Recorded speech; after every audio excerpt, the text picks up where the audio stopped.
the biggest things was the feeling that he couldn't even do certain physical activities. He couldn't do stairs without being winded and feeling like he wanted to die. And then what would end up happening is he would go to eating to feel good, but then feel guilty about overeating. You know, there's a never ending cycle. So if I could put that together straightforward and to the point where I'm not rambling, I just hit that point, drive it home into a great little script, I think that we would really, you know, have a lot of people's ears perk up. How much content are you currently creating right now? What kind of content? Just like marketing content in a sense to generate interest leads. I try to do videos a couple times a week, and then I try to do posts to just get engagement. The other times, you know, I'm trying to switch it up because that Facebook algorithm where if you do too many of like a just picture posts or you do too many of video posts, or you know, I try to mix it up just to somehow get seen a little bit more so they don't think I'm spamming and show me to less people.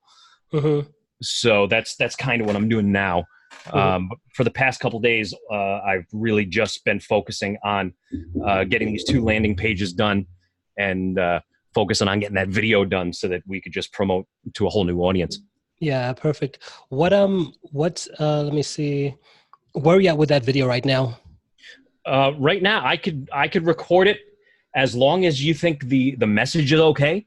I could record it right away. And I actually wanted to ask you could I record it from here, or would I have to be outside in a different environment, or could I record it like I do my podcasts, or what's your take on that? It's whatever. It doesn't really matter as long as the message is right. So you could do it wherever you feel.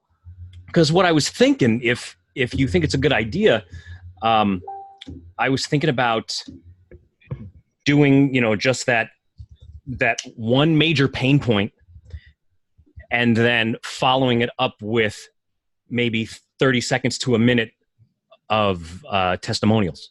Like, so it could be me saying what I do, and then a couple clients saying, this program helped me so much, this, you know, that and the other thing, you know, and maybe like a 2-minute video in total that really comes full circle. That's kind of where my head's at.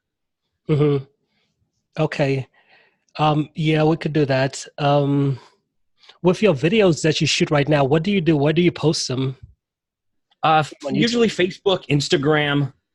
I've been trying LinkedIn, but LinkedIn just hasn't gotten me traction. You know, I'll post a video, and on Facebook, it'll get, you know, 20, 30, 40 likes and engagement. I post it on LinkedIn and maybe it gets 1 like. So I'm taking that to, I just don't have the right audience yet on LinkedIn. Because I think it's a huge untapped market. It's just, I haven't been able to target properly LinkedIn like I've been able to do on Facebook and Instagram. So what I'm seeing with LinkedIn, because that's something I was actually talking to one of my partners about today, John, because he just got into LinkedIn video as well. That's a pretty powerful tool there. But what I'm noticing here is with the people, just like I've been, because he's doing a lot of content on there, and I'm noticing people are starting to, like, he's building an audience in a sense. And what I realize is that with the way the audience works, just like for me, I've kind of posted a lot of content, but I'm like, where's the engagement? I was thinking about all of these, how do you get engagement or whatever? And what I realized just from John and seeing what he is doing is like, hey, you gotta make time to also engage in other people's posts, because once you start engaging in other people's stuff, they just naturally come back when you post stuff out, even if they're not an ideal fit for you. They're gonna comment on your stuff. And then that's going to basically push that content out to them, because as you know, the more engagement it gets, the more people it just gets shown to more people. Right. Absolutely. So one of the things I want you to do, check out my LinkedIn profile, just to see what I'm doing here, because I'm really testing a lot of stuff out on LinkedIn, and especially with the engagement part of it. Okay. Like today, when I looked at my LinkedIn account, I was like, man, I got like 41 new connections. Wow. Like just in today, I'm like, what's happening? And that's why I got on talking with John, like, hey, what are you seeing? What's going on? And a big part is the content, but I know another big part is just, I saw like just messing around with people's content as well as just leaving little simple little comments, hey, great job or whatever, or that's awesome. And I find that these guys are coming back and just commenting on my stuff, even if they're not an ideal fit, but that's just in a sense more exposure. Okay, so you know what I'm going to do then? I'm going to start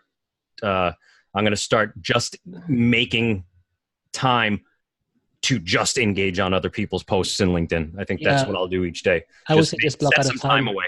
Set some time just to do that. Yeah. Now, the thing with what I want you to see as well, too, with where you're at right now, just like a lot of the stuff I'm getting you there is strategy-based. And even with, because I got quite a bit going on my end, but even with the group I put together right there, the one for the referrals and stuff like that, if you notice, a lot of people in the group, they've already kind of started saying, hey, when can we get started? When can we get started? One of the things I want you to do as well, too, have you reached out to those individuals as well? Okay. Have you reached out to them? No, not yet. Just you and I talking about it. Yeah. So what I would say is everyone who has a name on the spreadsheet right now, reach out to them as well too and start getting that relationship built, because at the end of the day, that's really what it is. Just get the relationship built, get to know them, whatever. So that way you could also start plotting out what you need to do with them as well too. You could start saying, okay, here's what we need to do. Okay, so perfect. Getting with them. With content-wise, just like one of the things so I would say that's number one priority again with these individuals in the group. Get with them, start getting your promotion set up. With the one we're gonna do, you said you have the script ready? Yeah, as long as you think it's okay, I'm gonna do that, and then I'm gonna put together that little compilation of testimonials and render it as one video, and then it'll be done. Okay, I would say do that. Shoot me the script so I could check it out and do that. But one of the things I want you to do with content as well too, because again, most people, they get into this and they don't want to get into content. And one of the things I'm starting to realize a lot more is that, hey man, video is going to win. Whoever is creating videos, that's where it's going to win. But it's not just one or two. It's like, how can you make it a habit of like, hey, how do I structure my day to just keep creating? Just like with John, who's kind of helping out in the program as well. When he first connected, like he literally wasn't creating any content. But then over the past, like as I came in, you guys start shooting videos. I don't care what it is about, but you got to start posting. And now he's creating videos, and all of a sudden he's just like, he's building his audience, he's building the following, he's getting a lot of engagement in a sense. People are like, who the hell is this guy? And that's what I want you to see as well too, is like what we need to start transitioning into this thing about like, how do you create your life in terms of content? Like most people see content as like a chore, like, hey, I have to create a video, I have to do that. But the way I typically like to see is like, what do you already do? How can you like use just your day-to-day activities to talk about your prospects' pain and their needs? So we could kind of have a lot more stuff going on, because I know that at the end of the day, one video isn't going to like save you. Right. Really what's going to happen, the place where the rubber meets the road in a sense is like, the more you talk about your prospects' pain, every single video you have out there talks about the pain, their frustration, the this, that, what you're doing with the clients and stuff like that. That's where the more of that stuff you just have going out in a strategic fashion, that's where your biggest leverage is going to come from. So, and that's one thing I like to do, say, hey, what do you need to do to kind of prioritize? You said how much content are you creating per day right now? Right now, I'm just switching things up. I'm doing, if I did a video one day, I'll do a text, post the other day. I'll try and do a picture with a text post, and kind of switch it around, just so that, I'm worried that I'm going to do things to get people to stop following me. That's why I try to make it interesting, and rather than just do the same thing every day. What I would say is just focus on your niche, meaning that whatever, just like for me, the core, what you have a really good niche, meaning that you kind of know the pain. I would say don't worry about alienating people. Just focus on, hey, talking to your prospects and their pain as far as, hey, what are they trying to do and where are they suffering?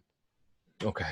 Doing that. And I would say with one of the things I like to do, just like with posts and stuff, you might see me having posts going out every day, like short little articles.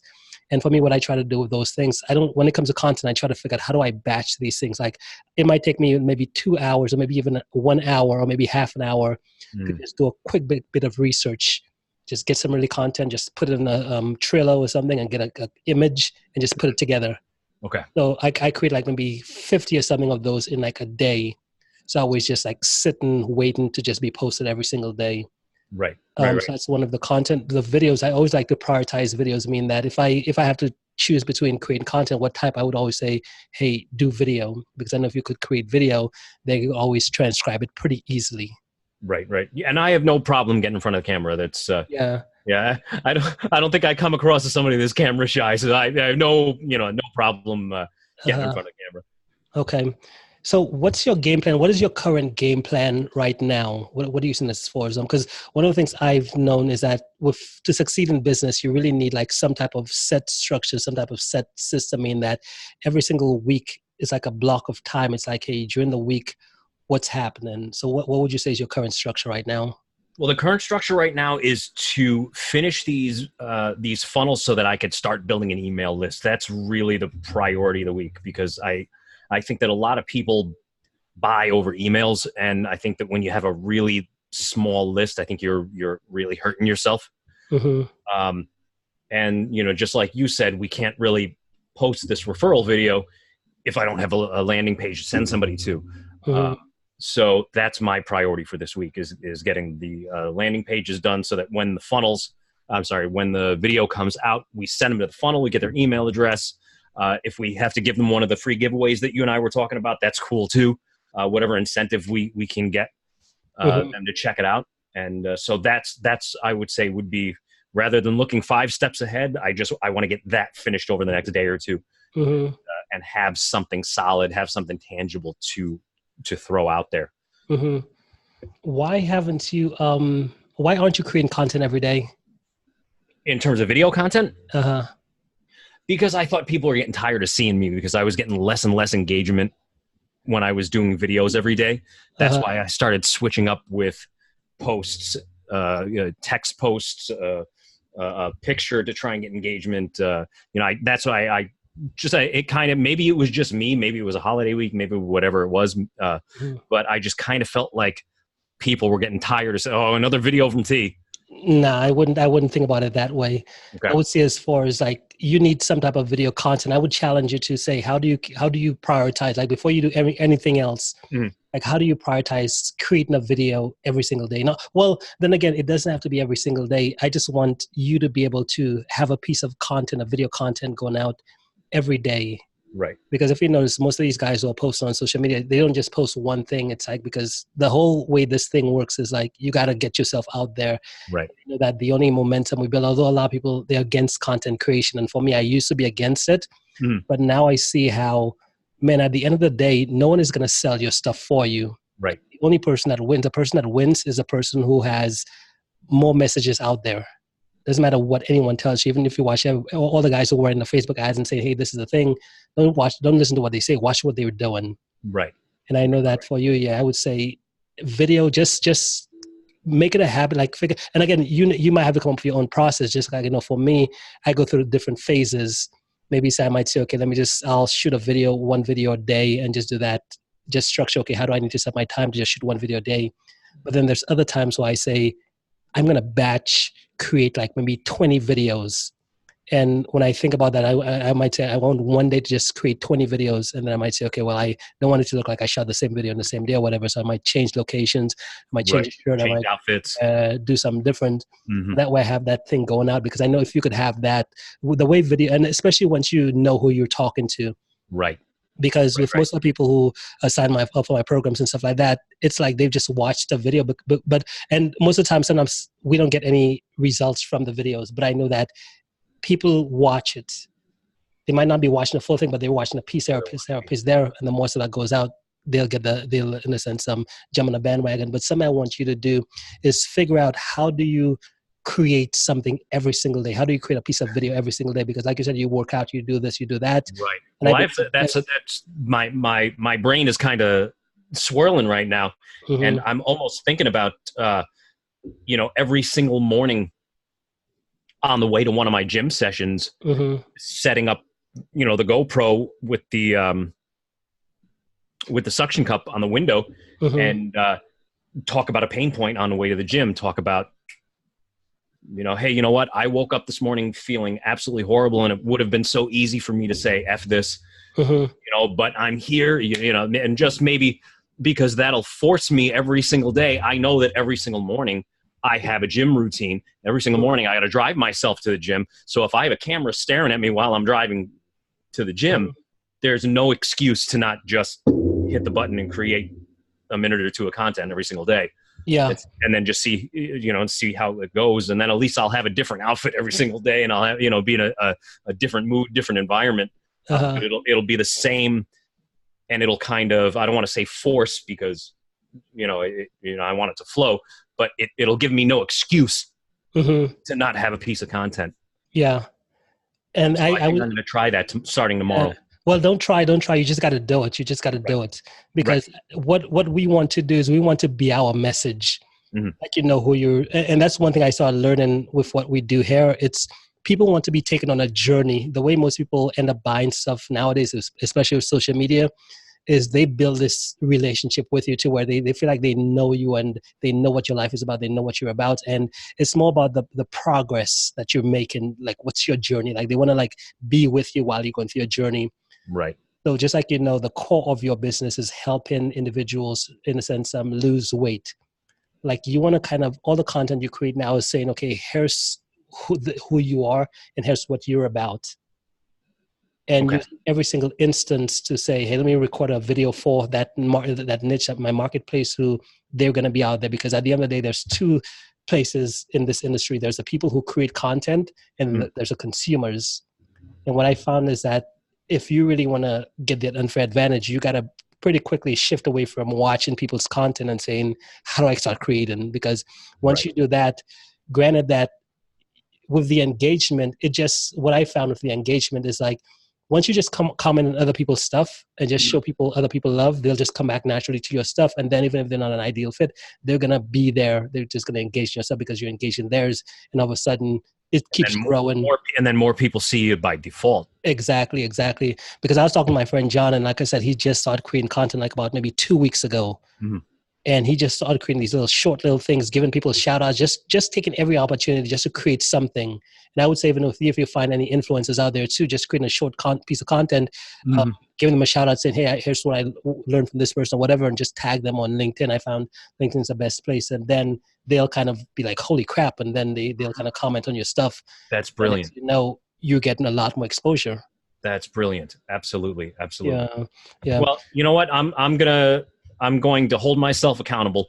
And not only am I finishing up this video with the script for you and I, but tomorrow morning I'm going to start doing my my daily ride videos. So that's I'm setting that in action. Yeah, do that. And again, make sure the influencers, the people who have the audiences already, just like I started messing with that content, that idea as well too, because I'm like, man, with the content, I don't want to just create just to create.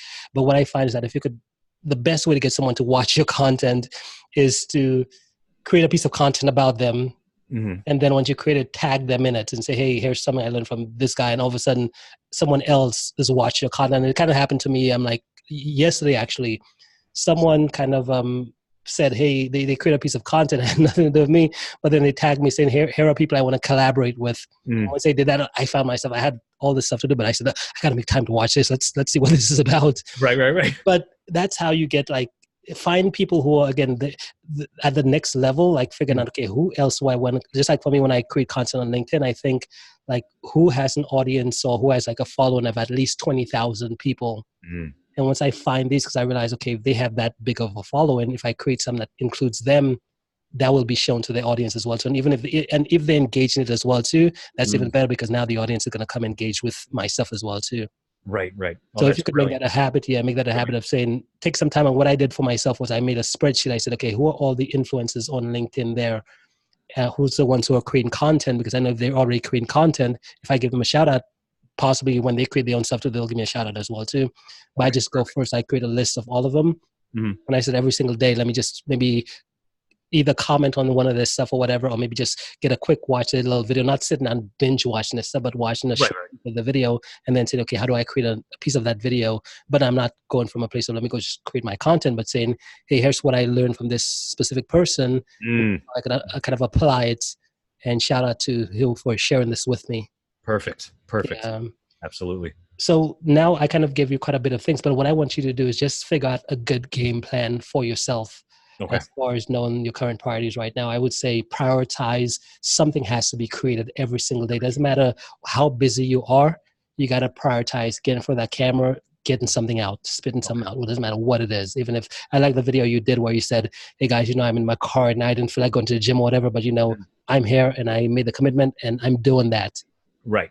And for me, I like that type of stuff because again, it kind of, when people start following you, they might not watch the whole thing, but they get these little pieces and stuff. Because just like for me, I didn't watch the entire video, but I watched just enough to get that piece. And I was like, okay, but then it stuck with me. Right. Yeah, and that's how people consume content online. So don't feel like, if you don't feel like just because you create and you don't get any engagement, people don't see it. It's being influenced. Okay. Perfect. Okay. Perfect. Thank you, brother. Thank you. You're welcome. So take some time. Again, you have quite a few things. Prioritize the content. As soon as you have that, get your funnels and stuff figured out. Shoot the content, and then the next thing is those members in the group. Start reaching out to them. Okay. Start getting that relationship built because they're already ready to start being promoted. Right. Absolutely. Well, I can do that. Tonight or tomorrow too. Like that's going to be done. Mm-hmm. Awesome. Love it. Okay, good. And you said, when will you have me that stuff? The script? I'll have you the script later on tonight. Okay, good. I'm going to I can stick around. I want to hear what everybody else is doing, but maybe around 8:00, I might go back to the drawing board so I can get you something tonight. Okay, perfect. Hey guys, so let me just take a quick break here. Give me about maybe 2 minutes. Let me respond to a guy who's working on something for me right here. So you guys could mingle around each other real quick, but just give me a few minutes here, okay?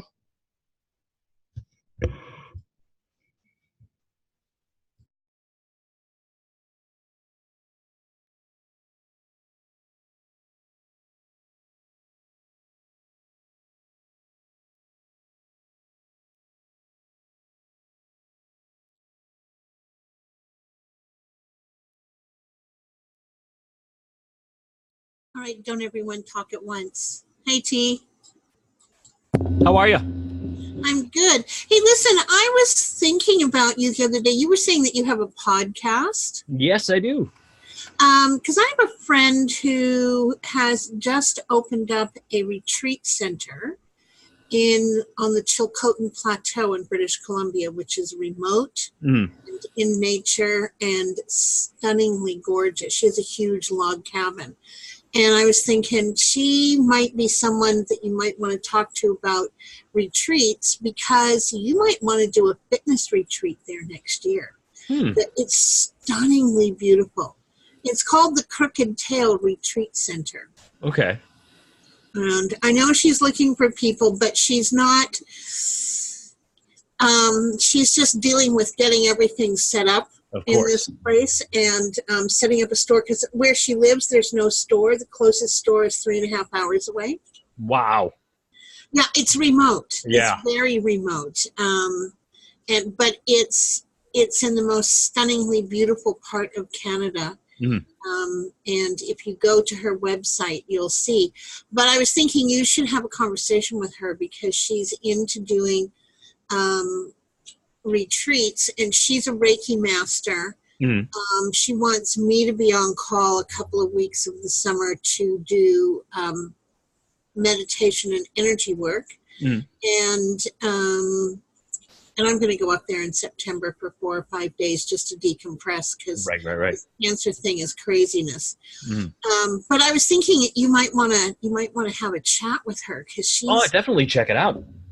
Yeah, it's really interesting. And the thing that's really cool about it, especially because you have that meditation part of your work, is, I mean, it's so remote that she has a bear that walks through her front yard over to an ant pile every morning, and he sits down in front of the anthill and puts his tongue out and lets the ants crawl up his tongue, and then he rolls up his tongue and eats them, right? Like, I guess it's like crispy critter snacks for bears. Right. And she's on a lake, and it's like there's nothing quite like just going out and sitting down next to a ponderosa pine and just kind of being with yourself. Right. And there's also paddle boards and a lake and hikes, and there's like all kinds of outdoor activities that you can involve in. Right. You know about Ponderosa pines, right? They smell like vanilla. Yeah. I know it's a great thing. I mean, I quite like them. But yeah, I was thinking about it. But check out our website. It's called The Crooked Tail. Crooked Tail. Okay, and it's just .com.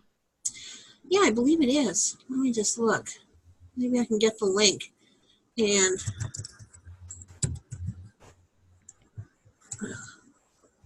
Okay, perfect, guys. I'm back. Excellent. We missed you, brother. Appreciate that. Appreciate that. Okay, awesome. So now we'll jump over to Rudolph. Hey, Rudolph, how are you doing back there? Hey, nice. Yeah, thanks. Mm-hmm. I was working on your sheets the last days. It was really hard emotional work to Mm-hmm. focus and to get to think about everything, what you really want and what is the goals that you try to reach.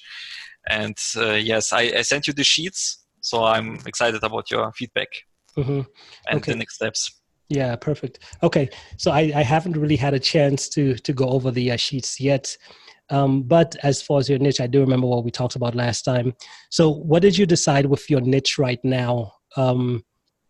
Are you going to target individuals who are similar to kind of you as far as on their journey?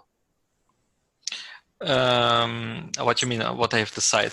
Mm-hmm. The As business far as, model. yeah. It depends a little bit because I need to be a little bit. I need to set up the time frames. So in the long term, I would like to do something completely scalable, Mm-hmm. like what you suggested, information product or group coachings or something really more scalable. What I do at the moment, but in the short term, I try to take the bridge and translate from my current service to the scalable service. So I guess if I improve the marketing, I could do some projects for the next year. And by the way, switch to the scalable service. It depends about the effort because what I can't do is I invest the next 2 years without any income to a new model, right? Mm-hmm. You said the next 2 years? Yeah, for example. Uh-huh. Okay. Because I don't know how much time it takes to create all what is necessary. I mean, I don't know what exactly I need to do, but you suggested there's a kind technique to test the market first. Mm-hmm. I would do this for sure, Mm-hmm. just to be sure that where I go is the right direction. And then it depends about how much time I need to invest to create the content, because I assume that you need to create content and you need to write things and make videos. So Mm-hmm. yeah. Okay. So with your niche right now, so let's so you're doing it done for you, right? So as you said last some conversation, you said individuals come to you, or you have to go to them and you have to actually do the work, right? Exactly. It's either remotely, but sometimes I need to travel to the client on site. Yeah, and you want a scalable model, right? All right. Yeah. Okay, perfect. So tell me this: do you currently have clients right now for that first model? For the first model, no. No, not yet. Not yet. Okay. What are you doing? Are you doing anything to get more clients within that for that model? The first what I do is the most is social media marketing. So I get some requests, but it's still not enough. It's low. Also, the wrong clients, a lot of cheap clients and a lot of recruiters who connect me with not fitting clients because they're just greedy and want to make a sale.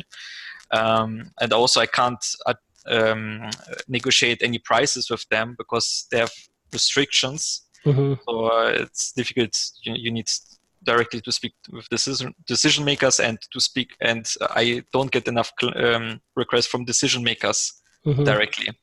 And what I do, unfortunately, is a lot of manual prospecting. So I go to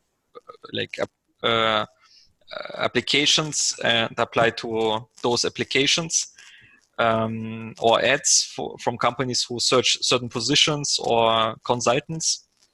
And then I apply and then I have a call. Today, for example, I had a call with a client, but then some of those clients, they have a long process of application. You need to speak then with a second person and then another person, the business owner, for example, in the end. And by the way, sometimes you have tests and all that kind. I want to reduce it. I want that's one part of the clients that I try to trigger. I want one call, one close. Sometimes this is also what I get. Yeah, Okay, close so in one call, one close. Yeah. Okay. So, yeah. Okay, so one call, one close. So with your niche here, how much is one client worth to you in that niche? In which way? As far as, let's say you sign someone on, what's a typical price range as far as how much they pay? Today I had a request of 8K a month full time, but normally it's not less than 10K a month, and sometimes even more until 20 or 25 in rare cases. So between 20 and 25? Yeah, you can say 10 until 20K. Okay, so it's about 10 to 20? Yeah.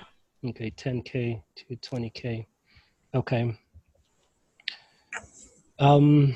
So the next question becomes, where are you at financially right now? Do you like, as you said, you don't have any clients right now. Are you able to sustain yourself? Are you living off of savings or something? Yeah, exactly. I do. This is normally what I do. I get project. I get a good income somehow, and then from that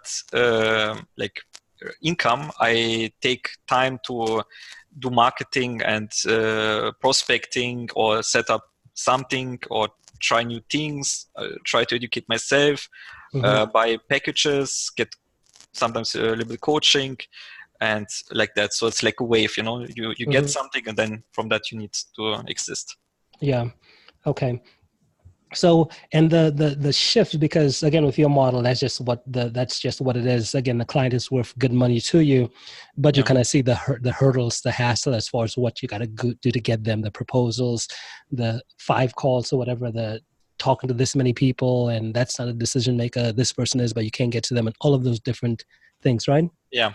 So that's just that model. Doesn't matter how hard you work or how much you wish it was a different way. That's just what that model does. Exactly. Yeah. So the next model, that scalable model is, again, it goes back into, now you have to kind of change who you're selling to, which is, because what's going to make the one call close work is when you transition to kind of selling to an individual like yourself, which is someone who's either, it might be just getting started, someone who's like, man, because for you right now, 10 to 20K, I mean, it sounds good per month, but you realize that it's just a pain. It's good money, but life sometimes sucks with it. But I know that there's someone out there who's like, they want that. They're like, man, I would love to have that problem. I have no problem talking to people and having to talk to 5 or having 6 calls just to get that sale, because I want that problem. Yeah. Although for you, it's like, hey, I've outgrown this stuff. So now, if you transition to saying, okay, how can I take what I've learned to kind of share that with others, share with them how, hey, here's how you could generate 10 to 20K in your business. There's like clients that pay you that. Now it's like those individuals, now you're selling directly to someone who's like a decision maker. Because when you get on the call with them, it's like they're the ones who want it. There's like no gatekeeper or whatever, because now they're in a sense coming to you. So the question now becomes, with you, do you know where people like yourself, where do individuals like you hang out? Like how are they spending their time? On what hanging time? What do you mean? Like, let's say if you were to go out and find them, do you know where you would be able to find these individuals? I think there are some groups. One group is an employee who consider to switch. Because I noticed I also get a lot of, in the past, it's funny, they told me employee is something better than a freelancer because it's more permanent and you get regular money, but it's the other way around. The freelancer is a level above employee, also money-wise. I get so much requests for permanent positions, but the money is really so much low, and I can assume that there are people who just want to leave it. And also, I was thinking maybe could be a try to sell a package for transitioning from IT employee to a freelancing employee, a freelancing contractor person. Maybe I'm not sure. Or another way is because why I suffered the most is when you start as a freelancer in the beginning, nobody wants to hire you because you don't have any experience, or it's even if it's not true, but they pretend they see you like a newcomer, a junior developer, a junior freelancer, and they think, okay, we can't take any advantage. So everything changed when I could show experience of 5 years professional experience. Then everything changed. I got so much more requests. So maybe it could be a way that how to make that time shorter, and how to make the switch from a like beginner to a senior developer, senior freelancer more short. And where people hang out around, it's so much different. For sure, internet, YouTube, it's. I think it's the best source because they try to figure it out. It's even me also. When I search about something, I use a lot of YouTube videos about what other people say or suggest, reading articles, blog posts. I think the internet is the best for IT people because they're already familiar with computers. Okay.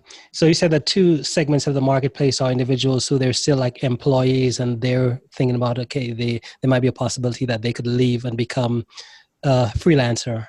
Yeah. Right. So that's kind of like a angle right there. And then the second angle might be people who've kind of already left being an employee. They're actually a freelancer right now, but it's just kind of a pain. It's like to get the clients to get that type of stuff, right? Yeah, exactly.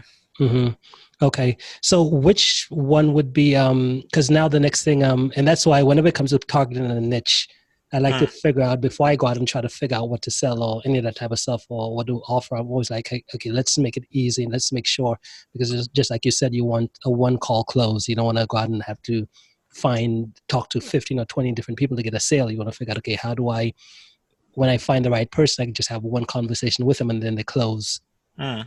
And for me, the best way I found to do that, let me see, is through, what do you call it?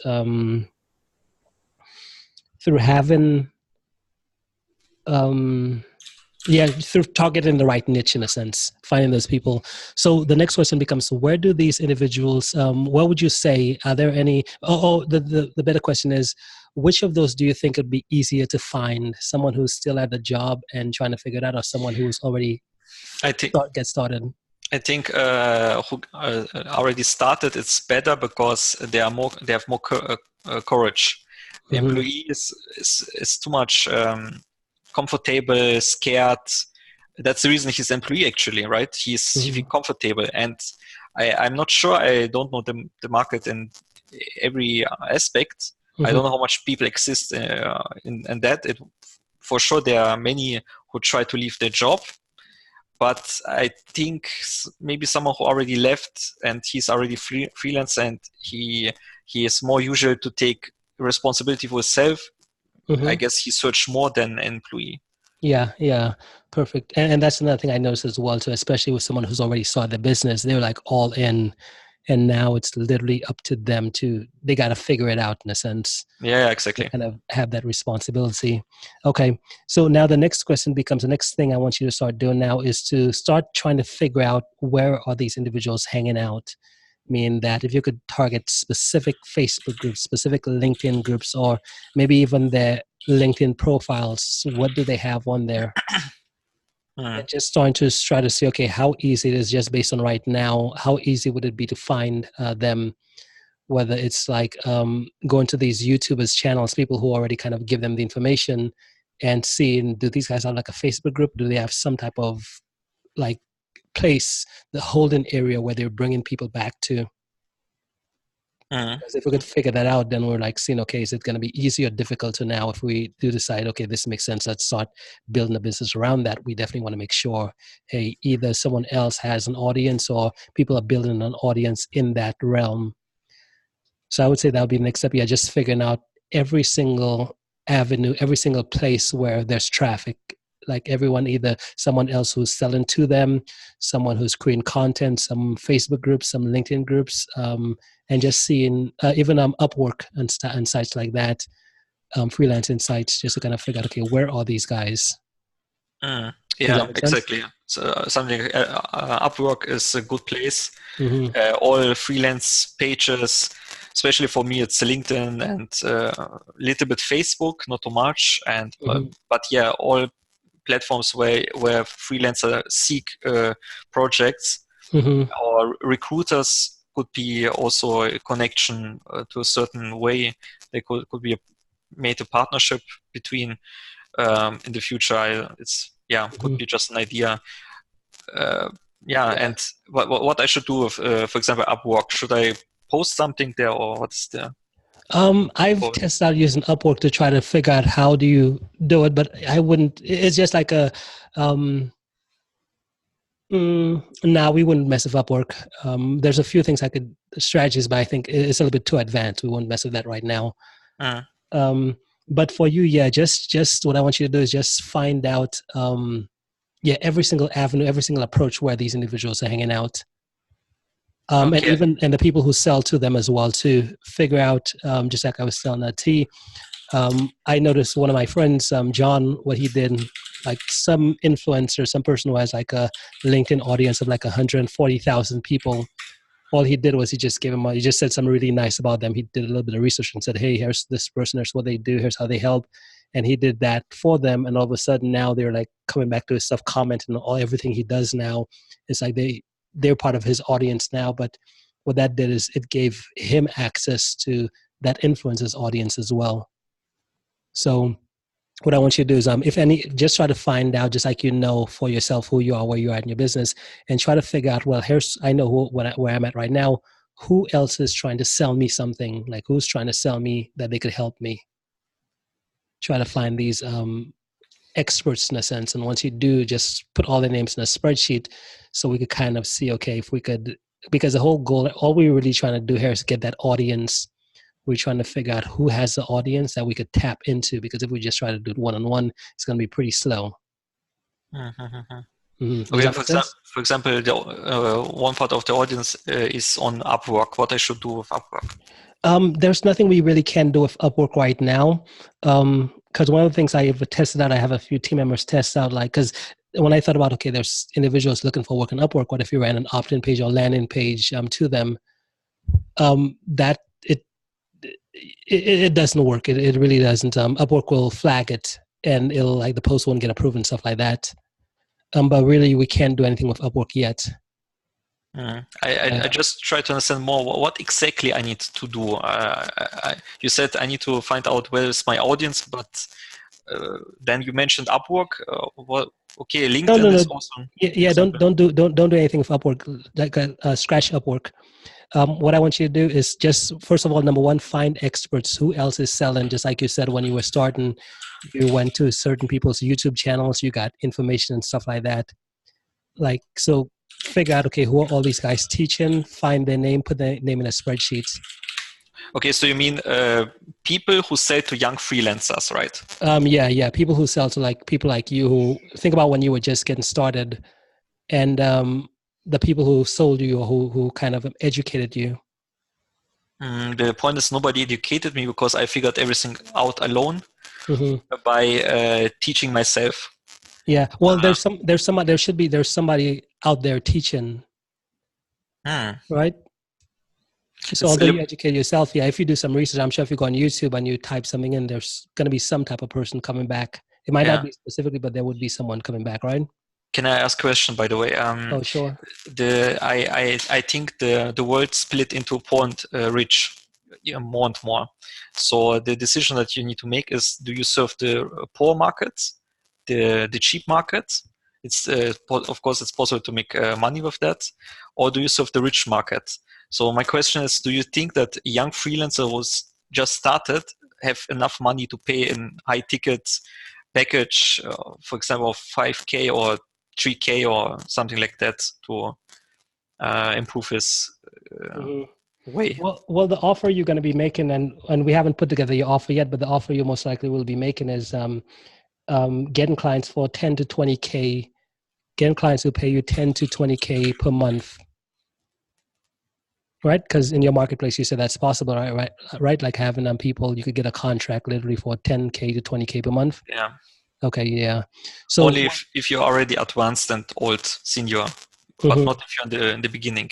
But do you feel like you could teach someone how to do that? Like, can someone go from where they are to get to that point? I not in 1 month, but if they do what I tell you, like 3 months maybe, and they're really committed full time 100%, it would be possible. Yeah, that's what a coaching program is. It's really saying, okay, it's possible now, structuring it in a way that when someone goes through it, they could get the result. Because they also have to do the work, but again, you're going to be coaching them along the way. It's like, hey, let's figure this out, right?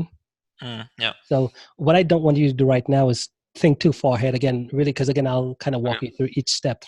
Meaning that when we do come to the offer, as far as who we're going to target, right now we just want to make sure we just want to be able to find the audience. Because once we do that, then once we get to putting the offer together, then we can kind of figure out, okay, do we segment the high market, the low market, or whatever? But we just want to know where they hang out first. Okay, sure. So my goal is now to find out which people sell to young freelancers, to freelancing who begin the journey. Not just with any freelancers, whether it's young, advanced, whatever. Just figure out who's selling what to freelancers. So all freelancers, the young and the old, the beginning and advanced. Exactly. Okay. Yeah. Okay, understand. All right. Okay, good. And that's going to be a homework for next call. Just do that, put in a spreadsheet, and then you could also share the spreadsheet with me as well too. The spreadsheet. And the next call is Friday or Tuesday? Friday. Can you make Friday? Yeah, I'm sure. Yeah. Okay. And do you give me feedback to the sheets? Should I do the next sheets also, or should I not do the next sheets? I would, hold off on the sheets for right now, since we're working on your niche. Because after we get done with this here, the next thing is, okay, what are we going to put together to help them? And I know that's already mapped out in the program. So once we get, we'll just take it this step at a time. So we'll just focus on finding other places right now. And then as soon as that's done, the next exercise is already mapped out for you, which is what are we going to do to help them? So I would say, hold off on doing any of the other sheets. Okay, and the sheets from module 1, you will give me feedback until Friday. Yeah, I'll give you feedback. Okay, super. Great. Okay. Yeah, great. Thanks. Awesome, Rudolph. Awesome. Okay, so now let's jump to Michelle. Michelle, can you hear me? Uh-oh. I think Michelle fell asleep. Yep. Nope. I'm here. How you doing, Michelle?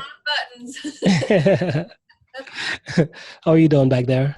I'm good. How are you? Doing pretty good, pretty good. How was the weekend? It was good? Good. Vacation. Mm-hmm. Oh, well, that was right. Where did you go? We just went camping to a local campground. Mm-hmm. Okay, good. And so back to business now? Yeah. Okay. How are things going? What are the goals? Where you at with everything? I'm in the process of creating a workshop based on some feedback I got when I did a post. I'm trying to create a coaching program.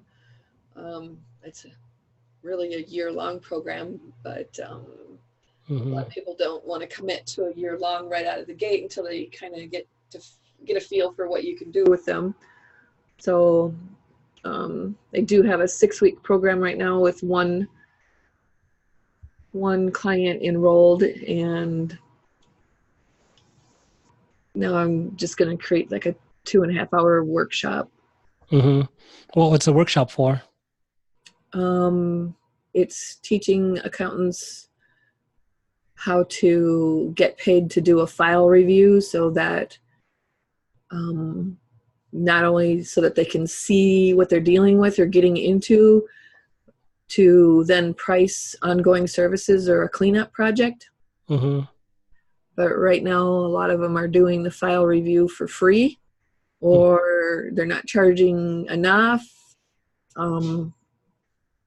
And if the ones that are doing a file review are crediting back the fees, if they sign on for like monthly services of whatever type of services they're offering. Mm-hmm. And there's a way to get paid to do that actual file review and not have to discount any services going forward. Mm-hmm. What do you plan to do that 2-hour training? Are you going to sell it? Am I going to sell the training? Mm-hmm. Yeah, eventually. Well, the workshop initially will be to create the training. And then, yes, I want to turn it into like a mini e-course and sell it that way. Mm-hmm. Okay. And you said that's a priority right now? Yeah. Yep. Mm-hmm. Okay. And what about your course? What's the what's happening there? I only have the one client enrolled right now. Mm-hmm. So I'm just going through it all for the first time. Mm-hmm. And it's we've held sessions on Zoom, but I don't have each of those sessions that we've done so far in any sort of course format. So I'll have to re-record that. Mm-hmm. At some point. Would like to really get 2 or 3 people through that first 6 weeks. Mm-hmm. Okay. So why don't you focus on, why aren't you focused on just your course and getting that towards completed, and so you could build systems around selling it? Well, I'm looking at the workshop as being a feeder into the course. Mm-hmm. Also.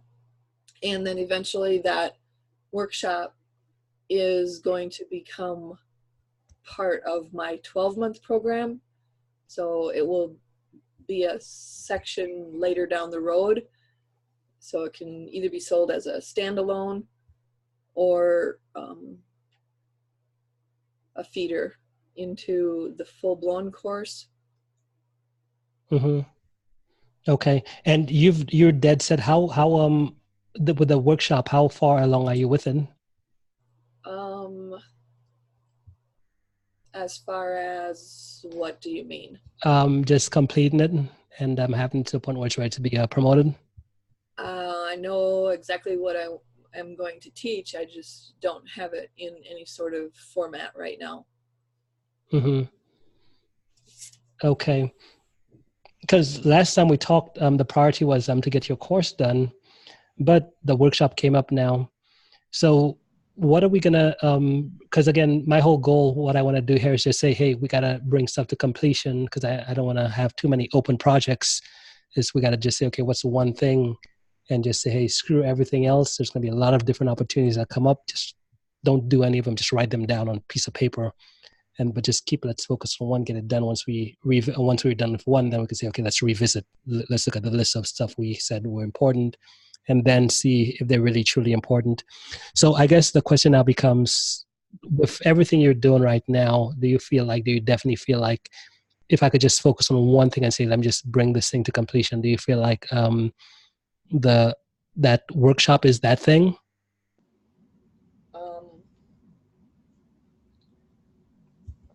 Not necessarily. Mm-hmm. In that case, I would say you should probably write it down on the list just so you don't forget. Because I know as the issue we face as entrepreneurs is we get excited about a lot of different things. And that's the issue, because most of them, it takes work. And then what I find is that we start working on it, and all of a sudden we realize, man, this is going to take a little bit more work than I expected. And then we just jump to the next thing. We try to figure out what's the next easiest thing. So that's why for me, whenever I have ideas for myself, I'm like, I got all these good ideas, but I make sure I have my notebook here. So let me write this down, because I might walk away for like a day or two and come back and realize, like, what the hell was I thinking? I thought it was but just based on priorities, right? So tell me this, what do you feel like would be the most important thing that needs to happen?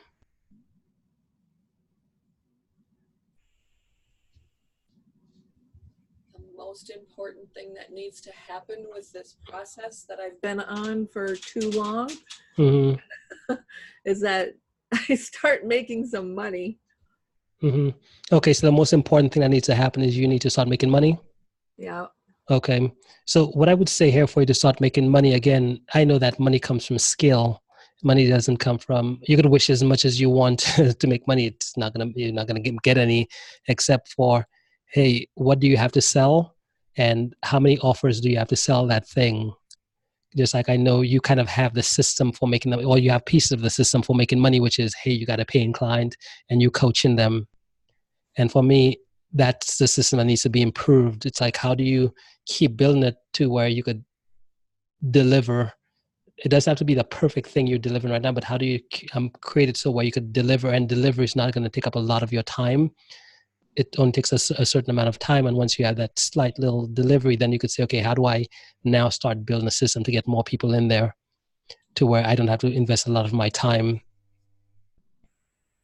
Right. So the two places where you're going to really make any money is in developing the skill of, okay, how do I make sure, just like I could say to you, hey, Michelle, let me, I have this friend who has an email list of like 200,000 people. Let me have him promote you. Like if I did that, like, although you'd make money, but that just ruin your life in a sense, because again, you might get paid, but then you have to worry about delivery. You might have to worry about, I have all of these people and what am I going to deliver? And the thing isn't ready and that type of stuff, versus if we say, okay, well, we know you want to make the money. Let's get the thing to sell first. Let's just do, what do we need to do for you to feel comfortable? Like, hey, I have something to sell. Because once you have that, it's like, hey, we got to put that down. That's like secondary. Let's push it aside. It's done. Now let's shift to the next gear, which is, okay, now let's go out and sell. Okay. Mm-hmm. So what are you thinking is, are you seeing the program is that thing to that starting point that you just need to bring that to completion?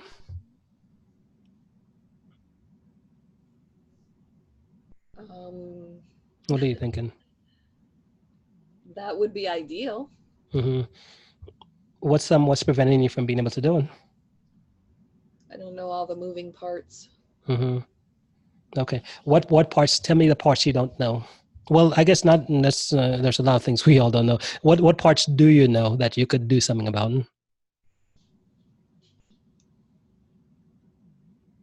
I could, I guess, get it into a PowerPoint presentation. But Mm-hmm. I don't know how to record over the PowerPoint presentation. Mm-hmm. So PowerPoint presentation, but you don't know how to record? Don't know how to upload it to any sort of platform where it can be delivered. Mm-hmm. Okay, let's start with one piece at a time. So the first is, okay, so so where you at with the content right now? Do you have, you said it's this first one is a 6-week one, right? Right. Yeah. Because I know if we don't deliver on this, I know the client and then saying, okay, let's continue, because the whole goal is after 6 weeks, you want them to continue moving forward with you, right?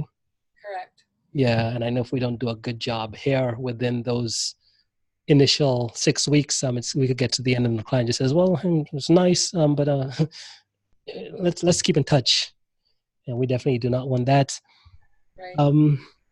So right now, you said you have, how often are you having calls with this client?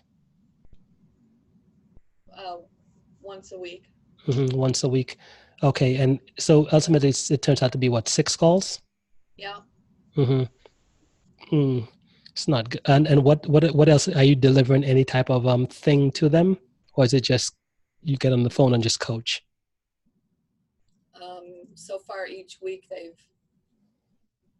gotten a worksheet of sorts. Mm-hmm. What week are you on? We were supposed to have week 3 today. She was sick. Mm-hmm. So I feel like I have the first 4 weeks pretty well defined. Mm-hmm. Week 5 is a little gray, and week 6 is a little gray yet. Mm-hmm. Okay, so tell me about week 1. We do mindset work. Okay, week 1 is mindset. And then week 2? An evaluation of their current services with their existing clients. Mm-hmm. That I have them go through and grade their clients and the services that they're providing. Mm-hmm. To identify every service that they are currently delivering. Mm-hmm. How are you doing that right now? Do you do that on the call, or do you have a worksheet you have them fill out? The Excel spreadsheet. Mm-hmm. So you basically just you do it with them live, or you just have them watch a video? And well, I guess you don't have any videos, but right now you're doing it with them live. Right. I'm not doing it with them live. That's their homework. Mm-hmm. Okay. Then week 3. Week 3. This was kind of new as of this week. I actually was planning on week 4. No. Week 3, originally 3 just got bumped to 4 because I think we need to spend a little bit more time on week 2. So they need to start identifying why it is that they like working with this customer, and if the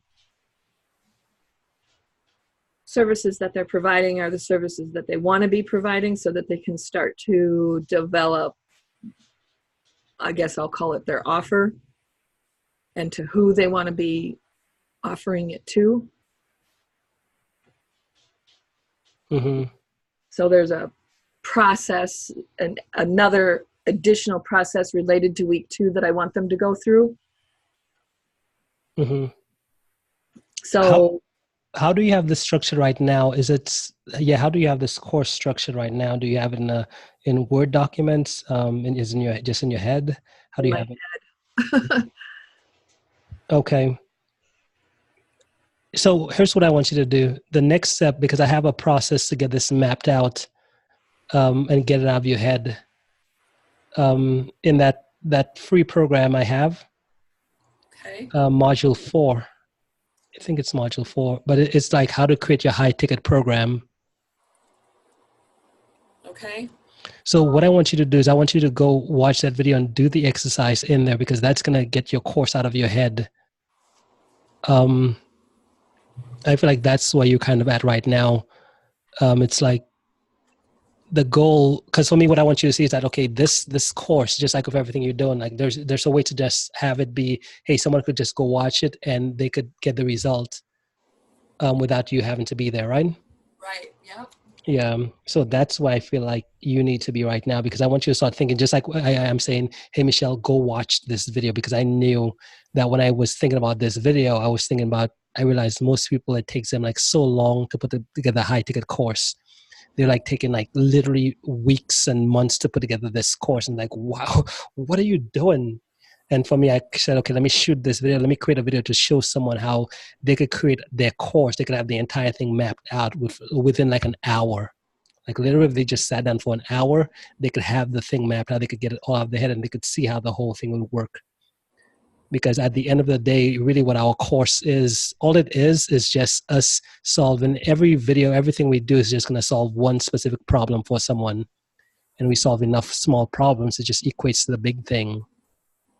Okay. Just like I know with the problem I'm going to help you solve with that one video is, hey, that's going to show you how to get that course out of your head and get it to something where if you couldn't show up for a coaching call one day, you could say, hey, here's how this thing works. Teach these clients this to me. And with me being able to, and with it being in that way, it's like now you're saying, okay, you just created a template really. And that's really all a coaching program is. It's just a series of little templates that when someone goes through, at the end, it just connects up to this big thing. Okay. Make sense? Yes. Yeah. So what's going to prevent you from being able to get that exercise done for the next call? Client work. Mm-hmm. Client work? Yep. Well, we got to prioritize this. I guess, is this a priority for you as far as, because what I see here is client, there's with where you're at right now, there's meaning that you're trying to build on something that could kind of hopefully replicate you having to do done for you work, right? Or are you wanting to keep doing both? Yes. Yeah. Mm-hmm. Okay. So what I see here for you is that you got to figure out how, when you come to the next call, you're like, hey, I got this done. Like literally that's a problem you have to solve right now, because I know if you don't do that, a week's going to go by. And I know that if too many of these weeks go by to where client work is getting in the way, that's really why you're going to show up. That's how you show up 2 years later and not have any results. Right. Like if you say, hey, I know clients will get in the way, but how do I need to restructure, rethink my day to where my stuff gets done first. Just like for me, when I show up in my business, I realize I have all of these commitments that I need to do. But I know that, hey, before I touch any of this other stuff, I got to shoot my videos. But then if I don't have any videos going out there, it's like, hey, no sales are going to come in. So for me, I know I'm pretty busy, but I always say, hey, man, like at the end of the day, most people, they mistake movement for achievement. And for me, when you find what gets you results, you always try to figure out, how do I prioritize this as quickly as possible? Because I know if not, I'll never get a free moment. So with where you're at right now, I know that, hey, this is business right here. It's your main priority right now. And I want you to, in a sense, keep the main thing. I don't want you to get diluted into thinking that all the other things is the thing. That's just the distraction. You've kind of have a taste as far as seeing, holy crap, I have a client who paid me some money to deliver, although I'm doing delivery right now one-on-one. But I know that if I could just build a system around making that happen more and more without me having to be there, that could change your life. That could change everything for you. Because imagine being able to work with 50 clients or 10 clients at once, and they're still paying you the same thing, but now you're like, you don't have to do it the way you're doing it right now. You're doing it through like an automated process. Would you say your life would change if that happens? Mm-hmm. Yeah. Okay. So that's, so I guess the question becomes now, so what would prevent you from not being able to get your course mapped out by next call?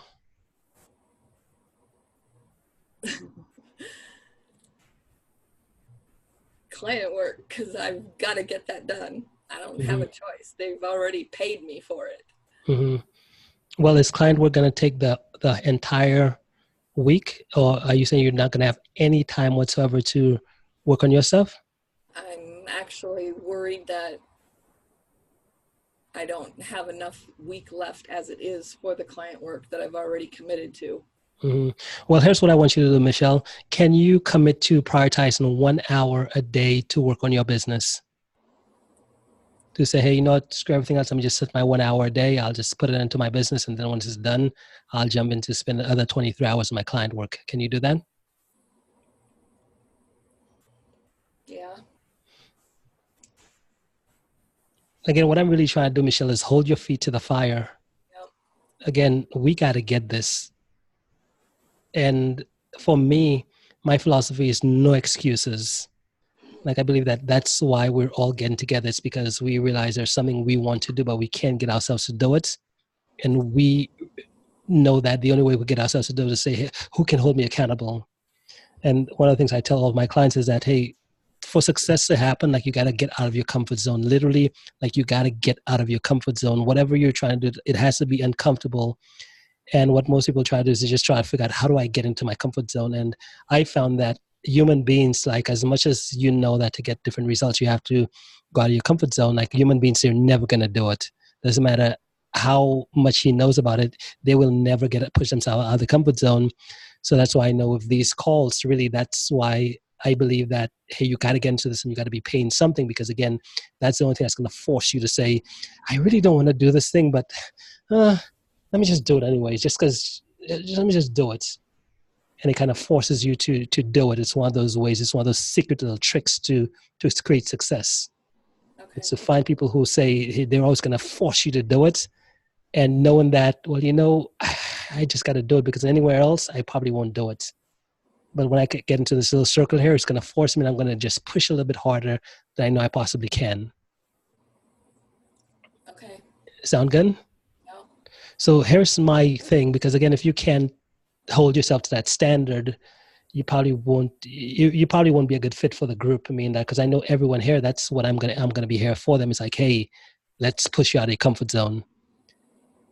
And for me, that goes, the mindset shift that takes place is like, hey, we move away from I think or I hope to, hey, let's make it happen. Because I could much rather someone saying, hey, I'm going to make this happen, and then them trying and them failing, versus someone saying, I don't think I'm going to do it, so I'm never going to try. So for me, what I would love to hear you say right now, Michelle, is saying, hey, our next call Friday, I'm going to get this thing done. It's going to be done. And I would much rather you say that and then show up to the next call and say, well, this thing came up, whatever, and we could discuss that. But the fact of you coming here today and then, hey, Exodus, that's what we're after here. I might have to step a little bit later. I might have to push a little bit harder, but I'm going to make it happen. Can you commit to that?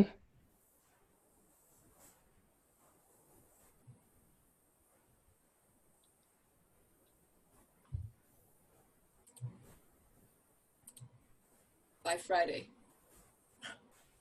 Yeah, we got 3 days. I think the video you're watching is like an hour or maybe even less. I can do that. Mm-hmm. Let's make it happen, Michelle. Let's change our mindset to, I'm going to make it happen. Can you do that? Can you say, hey, Exodus, hey, team, I'm going to make it happen. Can you say that?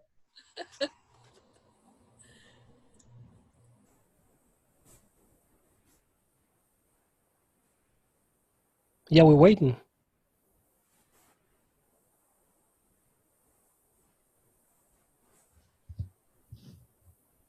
Get on her, Alex. She's not. Michelle.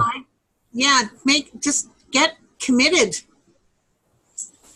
Take an action, something every day, even if it's 5 minutes, take an action. Can I add also something? One of the most important lessons that I took from Justin, it was that you attract a client who is the same like you. So if you don't want wishy-washy clients, you should also not be like that. If you want a client who wants to move forward and pay you quickly, you also need to decide quickly, move forward quickly, take action quickly. And this is really what also the experience that I noticed, that people even for example, they try to sell something. I have even friends who are also coaches or consultants, and it's a little bit difficult for them. They always sell with discounts because you feel it that they like to save money. They like to handle with discounts, and it's even they don't speak it out, but the way how they speak it is it's like the impression that you get from them. So you attract this. So I don't know, you need to decide which clients you want to work with.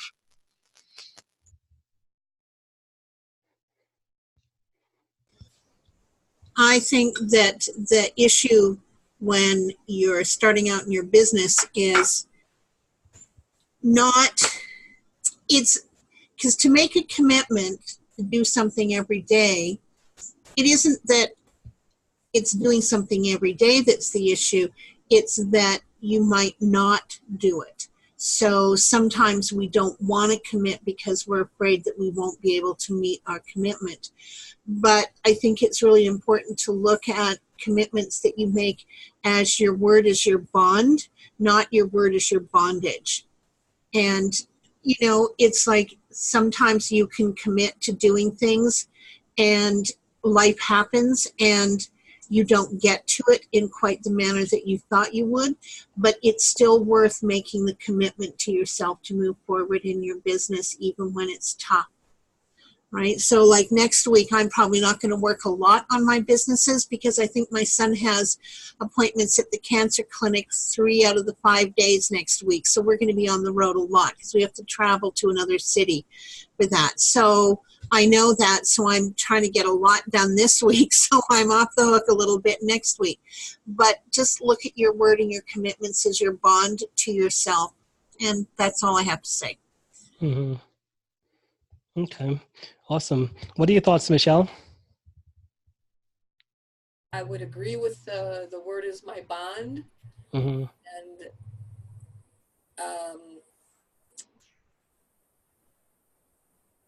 that's probably exactly what I'm doing. My word is my bond to the client work that I've already committed to for this week.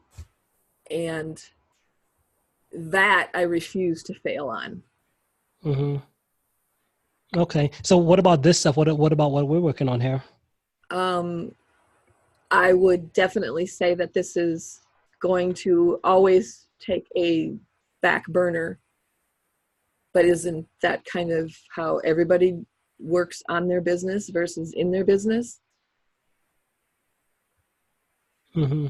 Well, I guess I'm not understanding though. So I guess with this hair, because for me, this is working on your business because this is stuff that Yes, you don't have. Like I it's a agree. stuff that you want, but it's like, hey, that's the stuff that if you don't figure out how to start acting on it, it's like just time goes just by so fast. Yep.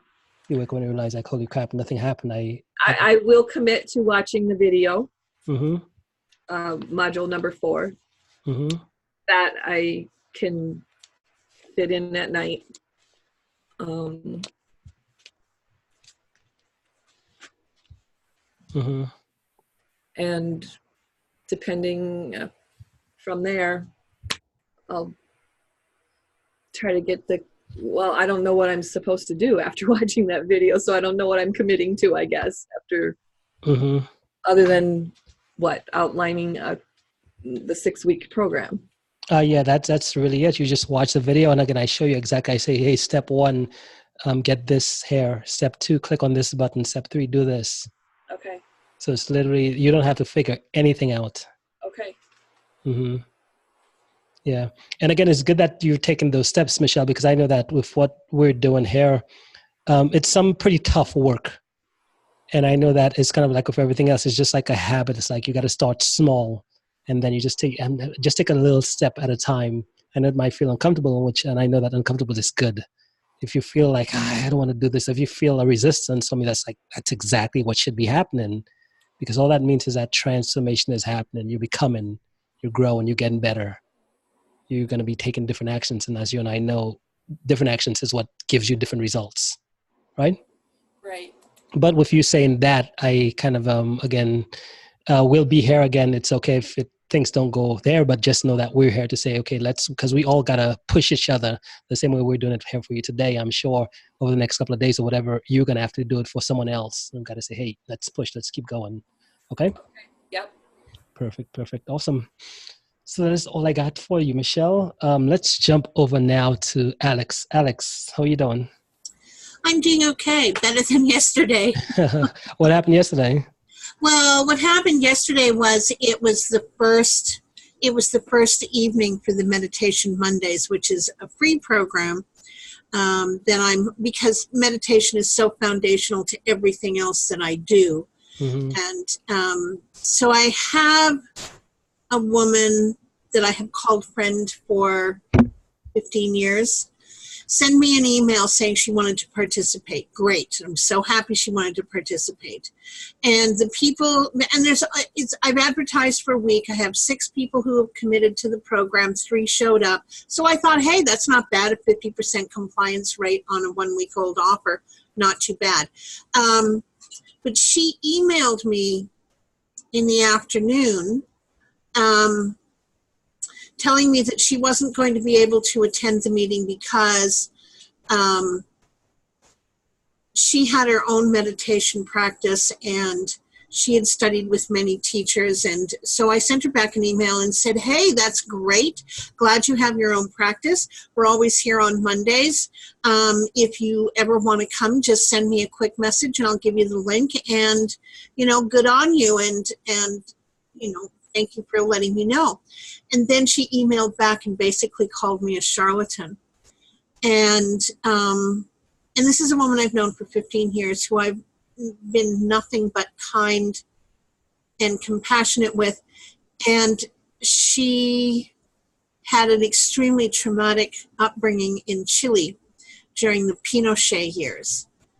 And she acts out of her trauma. And I sent her back an email where I basically said, look, I'm not a charlatan, but if that's what you need to call me, that's fine.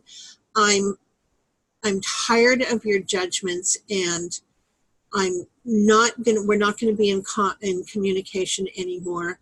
And I've only ever been kind to you, and I'm done. After 15 years of having you continually do this to me, I'm out. So I sent her that email and called my counselor and kind of processed through everything and did the meditation on Monday night, did one of my own meditations to release the energy between us and send her on her way with loving thoughts. And that's what I did. So anyways, that having been said, that's yesterday's news, not today. Mm-hmm. So I looked at the information that we talked about last week on what it was that I was going to do, what I had committed to doing. And I finished the contract. I sent out the contract. Interestingly, the woman came back and said, "That's not what you quoted me." And I said, "Oh, I most certainly quoted you that price." So I sent out an email to my subscribers about Meditation Monday, and I haven't been recording anything because I have a meeting coming up in about an hour and a half with my webmaster to set up my Stripe account and to set up my landing pages to sell 3 or 4 different things that I have going on. Mm-hmm. Okay, so you have 3 or 4 different products that you're selling? Yeah, it's just ones that I've had sort of floating around that I've advertised before.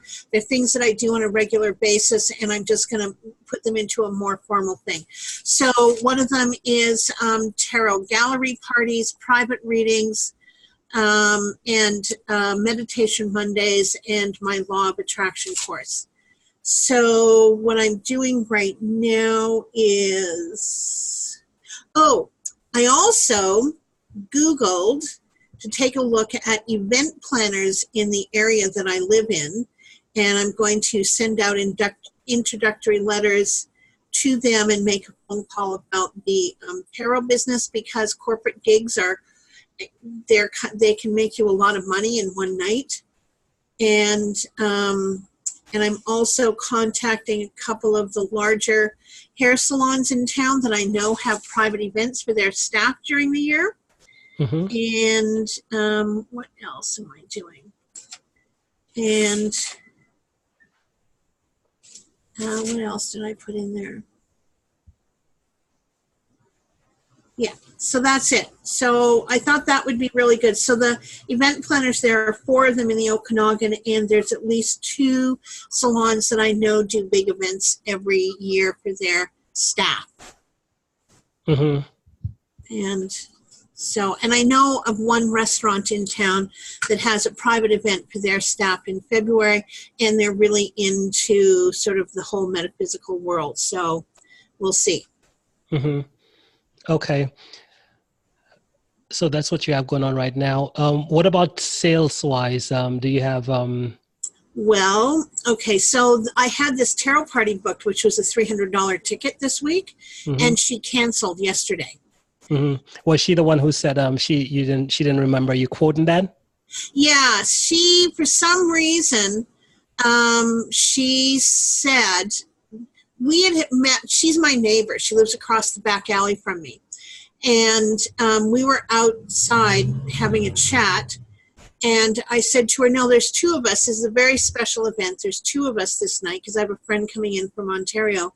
And it's $15 per reader, per person, 10-person minimum. So it's a $30 for each person who's attending. It's kind of like a no-hosted party, meaning she's not on the hook for the money. The guests are on the hook for the money. And she said, no, you quoted me $15. And I said, oh, I most certainly did not quote you $15 because... For the entire event? Yeah. I mean, because I make $20 per person at a no-host event as it is. I certainly wouldn't quote less than that for 2 people. Okay, yeah. In that case, yeah, let's just move on. Okay, good. Yeah. So what I did out of that was, trying to make lemonade out of lemons. I immediately sent out an email to my highly engaged group of people and to my tarot party group of people. And these are all people who have been to a party and know what it's all about. So I sent out an email and said, sometimes life just happens, and this happened, and the customer canceled for personal reasons. I now have this opening, and if anybody is interested, this is what we're up to, and this is how you get a hold of us. So I don't know if anyone will book, but I wasn't going to let it go and just sort of go, oh, quel dommage, too bad. I was going to work it to see if we couldn't get something going anyways. Mm-hmm. Do you have a Facebook group? I do. How big is it? It's very small. It's about a month old. I have a number of them. So I have Tea and Transformation, which is my private group, and there's only 23 people in it because you only get in there if I've worked with you. Right? So when you mean you've worked with them, mean that they've been a paying client? They've been a paying client, yeah. Okay, hang on. So how many people are in that group right now? 23. And like I say, 23. It's a month old. Yeah, okay, 23 people. And those are all kind of previous clients of yours, right? Yes. Okay. So what's the plan? Are you selling them anything else? Well, that's the group. Well, okay. So the other thing with the Meditation Mondays, I've been advertising that on Instagram, Facebook, and in a number of Facebook groups. So I belong to a number of groups where people ask questions. You have to be careful in my niche because I don't want to be in groups where I'm preaching to the choir. I want to be in groups where people are making inquiries for additional information. Mm-hmm. So in those groups, what I tend to do is engage in conversations, and you're kind of not really allowed to sell. So I might put in a link to something on my personal profile. You have to be very careful with some groups. So I post there, I post on Instagram, haven't posted on LinkedIn because I don't want to get stuck in the same thing where I'm preaching to the choir. So right? Who is that ideal client for you? So your ideal client aren't people who are, you're not selling to people like you, right? You selling to... No, okay. My ideal client is a person who wants to have change in their life and finds that they're too busy, too overbooked, stretched too thin, and they're struggling to have a life that works for them. Mm-hmm. So it makes sense to work with, and the people that are in the group that I'm in now, half of them are business women. And they're looking for ways to make their life more joyful, more peaceful, less stressed. Okay, hang on. So let's start here, because again, for me, I want to get to the money as quickly as possible. Right. So the group you said, the private group you said with clients, the paying clients you've had, you said they're all in that group. What are you doing with that group? Are you in communication with them? Are you posting? Are you giving content? What are you doing? I have been posting. I have made a couple of live videos. And I think I just want to, and I did a group reading. I know that sounds really crazy, but I just pulled some cards because these are people who are kind of like, how can I put this so it makes sense? It makes sense to them when I say to them, we know that the moon exerts a certain energy on the planet. I mean, anybody who works in a hospital will tell you it does. So if we know that works, why wouldn't we be using things like life scripting and vision boards and being intentional about that using the cycles of the moon, right? Just sort of as a thought, an idea. And I get it's out on the ends of the shaky branches for a lot of people. But it's a huge community. The meditation community alone is expected to make $22 billion in 2020. Well, hang on. Let's talk about what are you selling them? Because if they're in the group, what's your plan to sell? What are you selling? You're in the group, they're past clients, so we know that the easiest people to sell to. Well, so the Meditation Mondays group. Well, hang on, not the Meditation Mondays group, the private group where you said previous clients. I'm marketing. So what I'm doing is marketing that outside of the group, and in order to get into Meditation Mondays, you have to give me your email address and you have to join the group. Hang on. Okay, so what I'm trying to find out, your past clients, right? So everyone who's given you money before. Yeah. Right? So you said you have a group of 25 of them? A Facebook group, 25 of them, right? Okay. Yes. What did they give you money for? Like, what have they bought from you? They gave me money legally, they gave me money for counseling. Mm-hmm. For counseling. Right. Yeah, so I can do tarot readings and psychic readings for entertainment purposes only. Mm-hmm. And I'm covered if I am doing counseling. Uh-huh. Okay, You have so to be kind of careful with what you're legally doing. So I'm very careful about what I do and what I say I do. now you're aware of the rules, because again, I don't know this market at all. I'm not sure what the market is. So I mean, you're doing your own research, right? As far as what you can't see on those different types of things, right? So you're pretty clear. Yeah, on you how have that to be. works. I live in Canada, and there. I mean, I think last year they arrested some woman in Ontario for practicing witchcraft. So the laws where I live in my province is that I can read as many tarot card clients as I want, as long as everybody is really clear that it is for entertainment purposes only.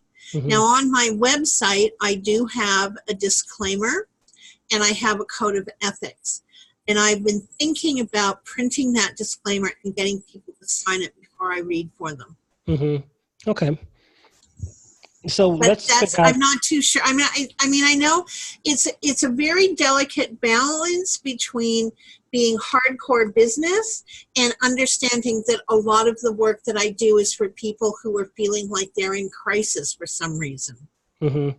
Okay, so let's go back to that group of 25 individuals. You said it's counseling. What they paid you for was counseling, right? Yeah. That's kind of what it was. The kind of niche. And And what now? therefore, Tell me what they- counseling is in your perspective. Is it the tarot card reading? Is it what exactly? well, it's like, okay, so most of the people who are in my group are workshop junkies, and they're personal development workshop junkies.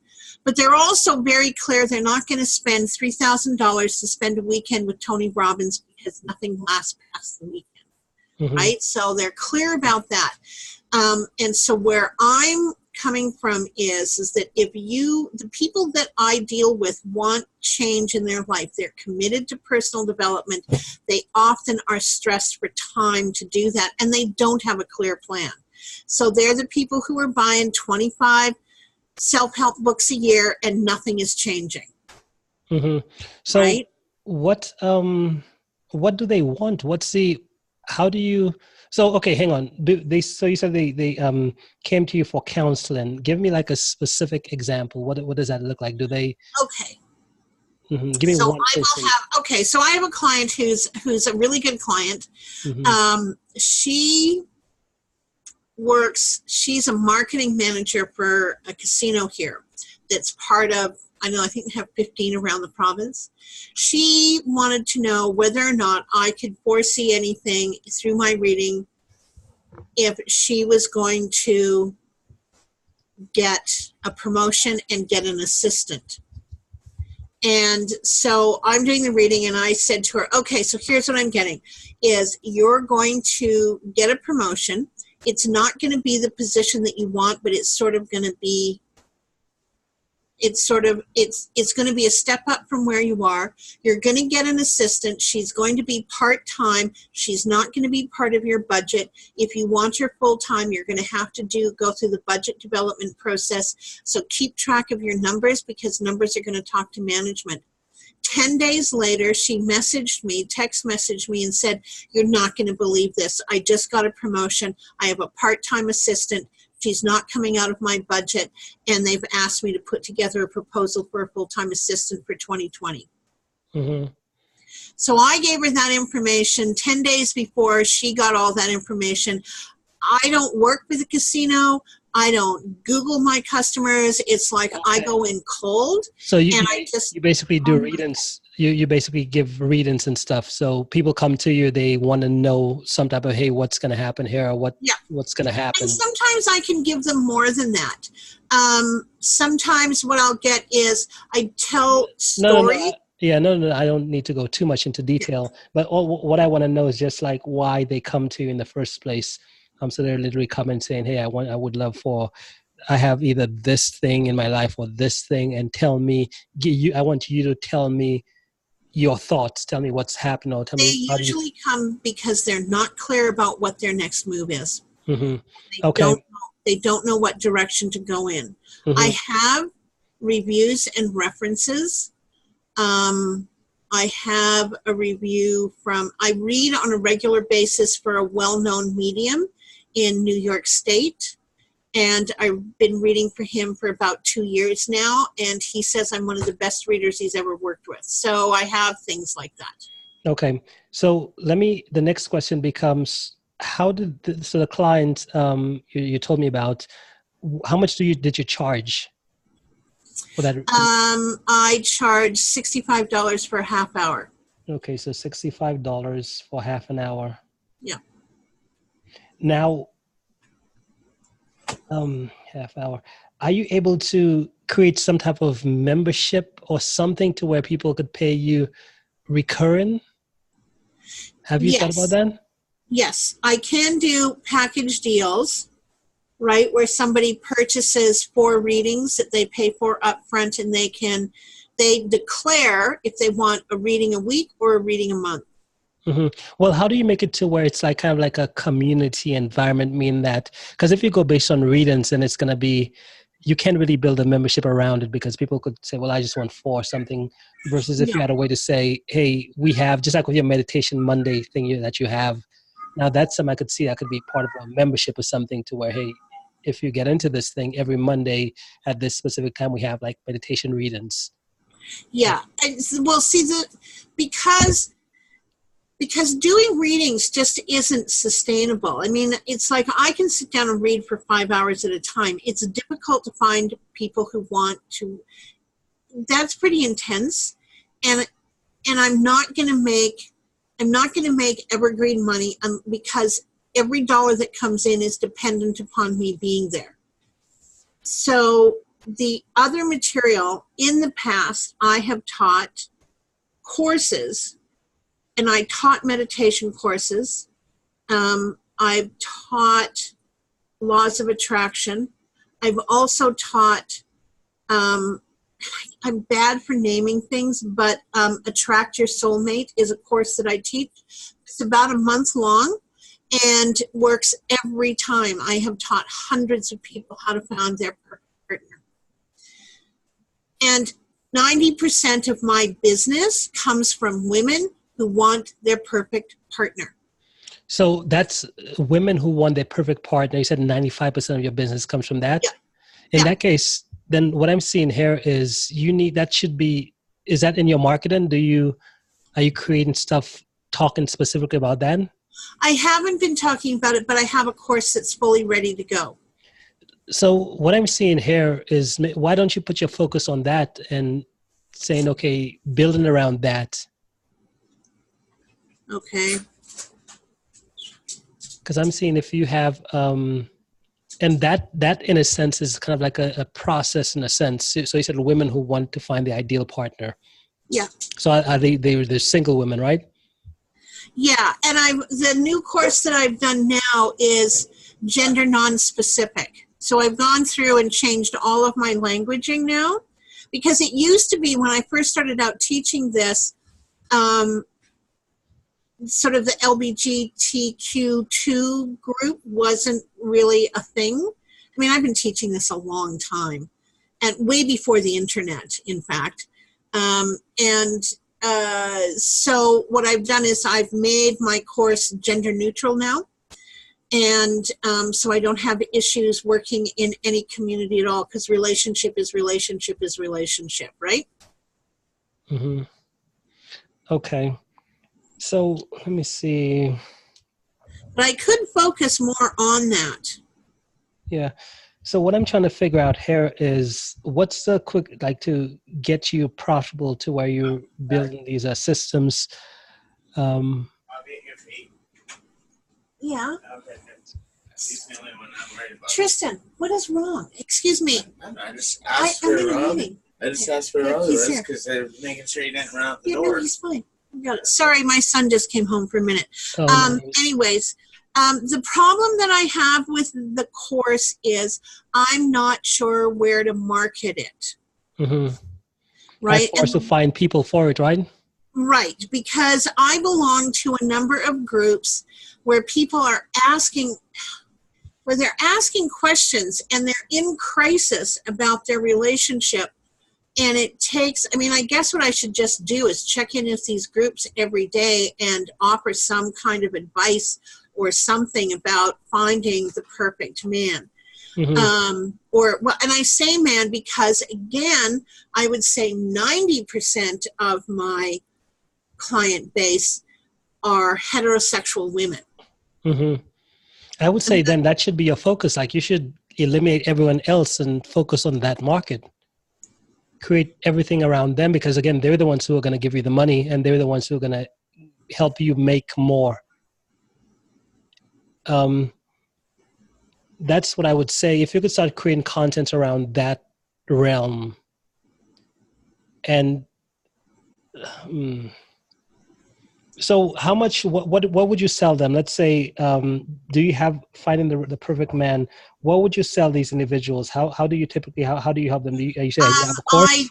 For a 4-week course, and because I'm generous, you get to go into a group, and I'm always there to work over what you're doing, is I was selling it for $497. What happened? When was the last time you sold one of those? I sold one of those a year ago. How did you sell it? What was the process for selling it? I sent out an email to my group. And I got 4 people who were interested and 1 person who bought. Who, I might say, successfully found the perfect relationship for herself. So why did you stop marketing this one? I stopped marketing that one because I kept bumping up into, I guess I just got scared. There's a ton of information out there, none of it my information. For people who are offering different ways of doing it. There's one woman who's very well known who's advising women to change themselves to be the perfect partner for the man they want, which makes my skin crawl. And there's a guy out there who's telling women what they should be, how they should be communicating with a man in order to make him, excuse me, I'm on a call, to make him fall in love with her, which again, I'm kind of like, interesting. So I've checked out a lot of the people who are in my niche, and but I don't know how to find people who are shopping for that information. So the best way to find people who are shopping, well, there's a couple of ways. The first way is in these, again, just on social media, where it's the thing is they're in like these private groups or something. There's those individuals. But again, to attract people to you, that's where content comes into play. That's where, if you want to attract them, the only thing you could do is education, to educate people on, hey, here's creating content for that specific niche. That's really the only way you could kind of push the needle. So my issue with that, though, is I am not sure. Where I get lost is creating content without giving away what it is I'm doing. So the way you do that, as far as how to create content, and you said you have your course already mapped out, right? Yeah, it's all done. I think I want to change some of the graphics, but it's done. So all you do is to create the content without giving away the stuff, is to kind of get clear on who that ideal client is for you. What's their pain? It's like you said, okay, finding the perfect man is the pain. So what you'll say is what's you could give like an idea, just a little tip as far as what someone could do to figure that out. So I might say, okay, if you're not finding the perfect man, maybe one thing is one of the things you need to do, and just given your own process, which is you might have to, what's an idea, what's a tip you give for someone to do this? Okay, could you say that again? What's one tip do you have for someone to find that perfect guy? Well, my one tip is to make sure that you're asking about what you do want, not what you don't want.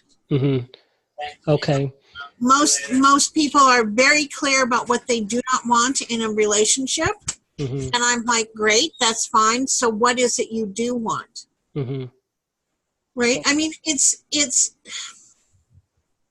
let me just see.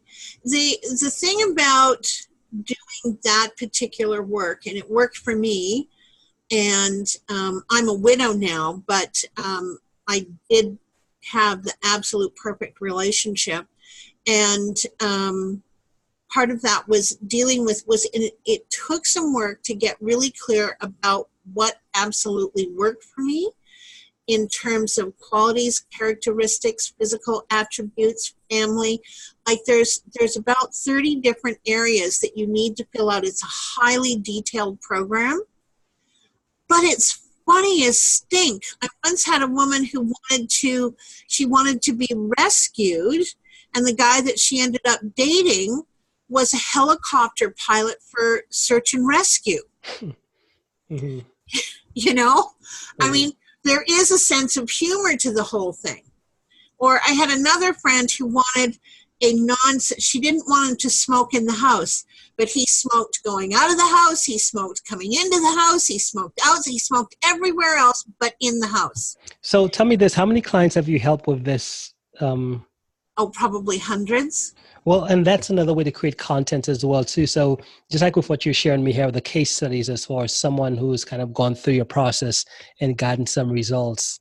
So just like you said, if you have hundreds, if you could remember their stories and just create like short little pieces of content, because you know now, if you specialize in helping women find that perfect man, yeah, start creating content like, hey, I had this one previous client, here was the situation, and once he went through we worked together, and boom, tell a story, and saying, by the way, if you find this interesting or whatever, if you'd like to learn more, come join our private Facebook group, or I always like to bring them into a Facebook group or some type of community, because again, most people, it's like the place where the sale happens is you just got to get people into a community and then just keep educating. Yeah. Mm-hmm. Yeah. I mean, and it's like, so there's a number of steps here. I mean, one of the things that's very fundamental, and one of the very first things that we do is examine your patterns in past relationships and to forgive yourself. I mean, like for me, until I decided to use my own work to find someone for me, I had dated the same wrong guy for 20 years, except he was just in a different body every couple of years. Mm-hmm. Right? So it's when you do, so it's a process of being clear about what you want, forgiving yourself for growing and making mistakes and cutting and not letting trauma from past relationships inform your choices moving forward. Okay. So here's what I want to do right now. Let's get a game plan together, meaning that what all projects do you have going on? Just like I see, okay, Find the Perfect Man, that program right here, that's a $497 program. Yeah. What all, because you definitely, you got to get some focus. What else do you have going on? And yeah, what else do you have going on in terms of things you sell? So we know we have that. Well, I mean, the one-offs are the articles and workbooks, and there's 2 of those. I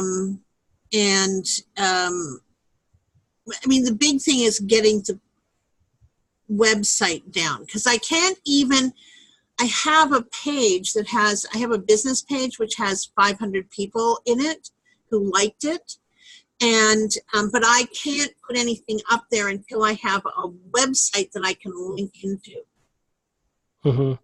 So with a website nowadays, I don't really like websites because again, they're just, why I find selling happens is on social media, meaning that on these platforms, on YouTube, on Facebook, on Instagram, on LinkedIn, just those, that's really where selling happens. And then the next step is just like wherever you want to direct people to. I typically like to direct people into maybe sending a personal message or something, because that way you can know immediately whether you're interested. Like if you make an offer, you say, hey, send me a direct message or PM me if you're interested. So that way you get like that immediate response, because what I found is that if you try to send them to your website, it gets lost pretty fast and you're not sure what's happening. Well, I do have a MailChimp integration going into my sales pages on my website. Mm-hmm. So if somebody comes in and lands, we're going to ask them for their information, mm-hmm. Direct them to the group. and ask and see if they want to. And now it's like I'm not sure if I want to schedule a call with them or I just want them to purchase. For which one? The 497 course? Yeah. That would probably be, but then again, I don't know your niche. Let's get back to a high level, like a 80,000 foot view here. Okay, so we know you have the 497 course. Because as I talk to you, I realize there's quite a few different pieces that you have going on and quite a few different things. But I know that we need to focus on just a few. They do all integrate, right? Which is the whole Exceptional by Design 6-month coaching program talks about things like meditation, like laws of attraction, life scripting, vision board, and support in doing all of that. Right? Yeah. So it's like people have homework. They have to send me their homework. I schedule a call. I review the information with them, make sure that they're real clear that what they're saying is actually what they want, because sometimes there's a huge gap. And the idea of the Exceptional by Design program is to stop living accidentally, but to start living with full intentional living. Okay, hang on. So, because with the different niches that you have, let's focus on the niches first. Okay, finding the perfect man. So there's a program for that. Yeah. You also said you do individual like readings. Yeah. Right? And that's a totally different niche, right? Tends to be. I mean, the tarot parties I get usually make $200 to $300 a night on those, and I'll probably get 5 or 6 additional bookings out of that. So it's like one tarot party can earn me $700 or $800 over 10 days. Okay, so that individual readings, tarot parties, the Find Your Perfect Man. So you said the individual readings. How much do they typically get you? If I do a party, I'll usually get about 6 readings out of it, 6 private readings. Mm-hmm. So the individual readings is the same as the tarot parties? No, tarot party is $20 per person, minimum 10 people, no more than 15. And so I'll pull $200 to $300 a night for those, but I say $200 to lowball it. And then I'll get 5 additional readings at $65 is what I sell them for there. Mm-hmm. Okay, what else do you sell? Then I have my Imposter Syndrome workbook, which markets to women who don't, who think that they constantly deal with fraud, feeling like a fraud. Mm-hmm. It's not necessarily true, but it's just how they feel.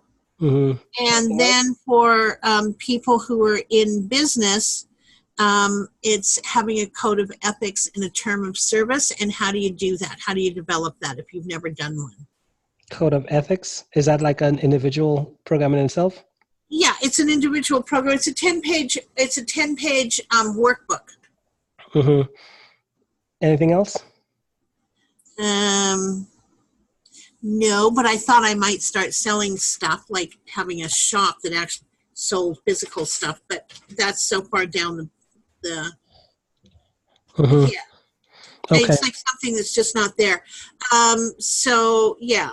So the tarot parties and the private readings are, I have never marketed the tarot parties really widely, but I have a program that I'm working on to do that.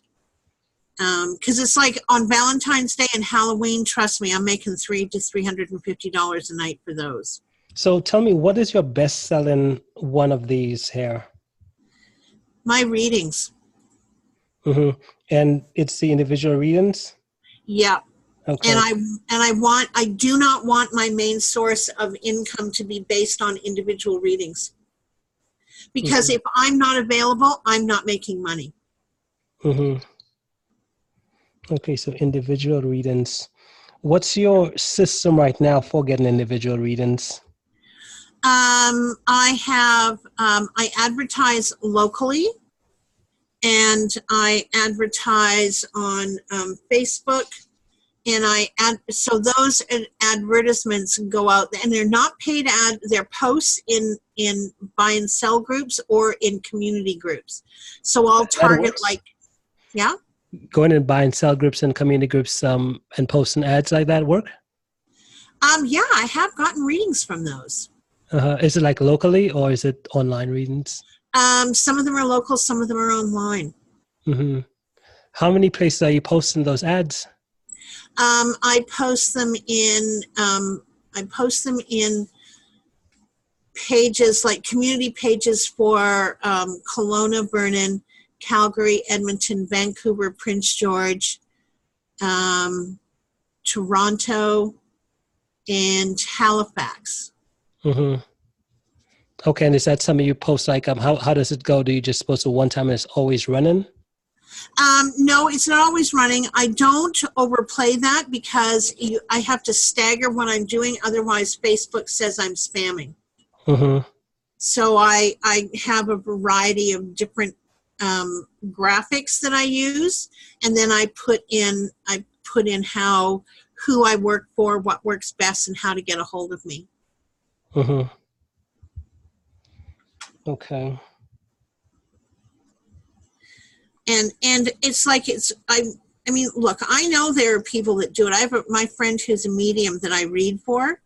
He charges $200 a reading, and he's consistently booked for 3 to 4 readings a day, 5 days a week. Well, what's his lead source? Where's he getting the leads from? Well, those are all people who come in physically. They come into his place where they come in. He has an office in New York City. Mm-hmm. So, but I could ask him. Okay. But I think that I like the idea of going back to find your perfect partner. And I don't like using the word soulmate because those people are a little weird. They just come with a lot of preconceived notions. And just going back into doing that. Mm-hmm.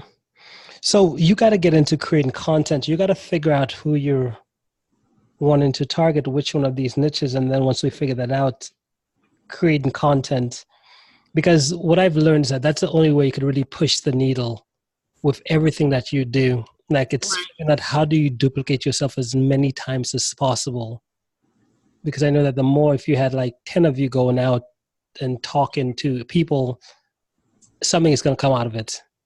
Right. Whereas if there's one of you, just like I know if you, in a day, you could create 10 videos, and in a week, you could have like 70 videos. They don't have to be super long or something, but they could be pieces of content that you're constantly putting out with a call to action, which is that like 70 videos with new content in every one of them? Well, it's talking to your ideal clients. It's giving a piece of advice. It's giving something. It's just communicating with your ideal clients. Well, I'll tell you that having been doing this on a very regular basis for the last 2.5 years, there are consistently the same questions come up over and over and over again. And I do not understand, because you can't ask really. But it's like people want to come in, women want to come in and want to know, what is Joe thinking about me? And I'm like, have you considered asking Joe what he thinks about you? Right? Yeah. And it's just, I mean, it's just something, I don't know whether or not it's just the culture or what it is, but typically the questions are, does he like me? Is this worth pursuing? Is this person into marriage long term? And these are questions that people are asking on the first 3 or 4 dates. And I would say that's what they want to figure out. Let them know what to do. Okay. All right. Yeah, because what I found is that with what we do, especially with this coaching consultant time realm, the problems don't change, the issues don't change. The only thing that changes are the faces. It's the people coming up with the same problems over and over again. But that's what I see. Yeah, you got to create some type of because again, that's what I typically like to say is like, hey, you got to create some type of content. And again, I know it's hard sometimes to say I got to create But in today's day and age, I realize videos are really where it's at. Like literally, the way I see videos, like, hey, the more you have out there, the more opportunities people are going to find you. If you don't have any and you're trying to do this online, it'll be very painful. Okay. Because you can't grow, you can't duplicate yourself. Imagine being able to duplicate yourself 100 times or 200 or 500 times. Like literally, you really can't force it. The only thing you could do is say, hey, how do I just put more content out? Yeah. So figuring out what you want to be about, figuring out, okay, which one do you want to sell? What the thing is, and once you get that, it's like saying, okay, let me just double down on this. Yeah, I mean, there's some questions that are, I mean, like there's some stuff I know, it's like, you know, it's like, don't listen to what he says, watch what he does. Right. And it's really building on some of that information that we have that is more gender centered. But it's still, because overwhelmingly we do have heterosexual relationships, that there's certain truisms that go along with that. And so I know what they are. And I know for some reason we expect relationship to be really, really difficult. And if it's the right relationship, it's easy. Yeah. Right? I mean, I had a client say to me, oh, no, he manifested me. I didn't manifest him. And I said, no. Why would you say that? And she said, because it was so easy. And I went, that's the point. That's why you do this work, is because it is that easy when it's the right person. Okay. So let's talk about next steps here. Okay. What are you seeing as the next steps for you right now? Okay. So I guess I'm going to have to start making video content, which typically I hate doing. And again, it's like I'm old school woman. I figure women need to look a certain, I mean, my competition are the Instagram girls, right? But the thing is my client is not an Instagram girl. She's a woman who's, you know, in her 30s to 40s, may have been in a couple of bad relationships, has some kids. She's not a size 0. She's probably a size 14. You know, I mean, she's trying to get connection in her life, and she's single, and she may be a single mom, and life is stretched to the thins. And how do I find a person without having to date 50 of them to find one? Yeah. And online dating scares the living bejesus out of them. I would say that's perfect. You know who you're targeting, you know who that person is for you. Now it's just about, just creating for them. Okay. Yeah. That's what I would say. I would say prioritize creating, because that's where the biggest leverage. I'd say still keep doing some of the other stuff you're doing, but if you could prioritize saying, hey, let me just create.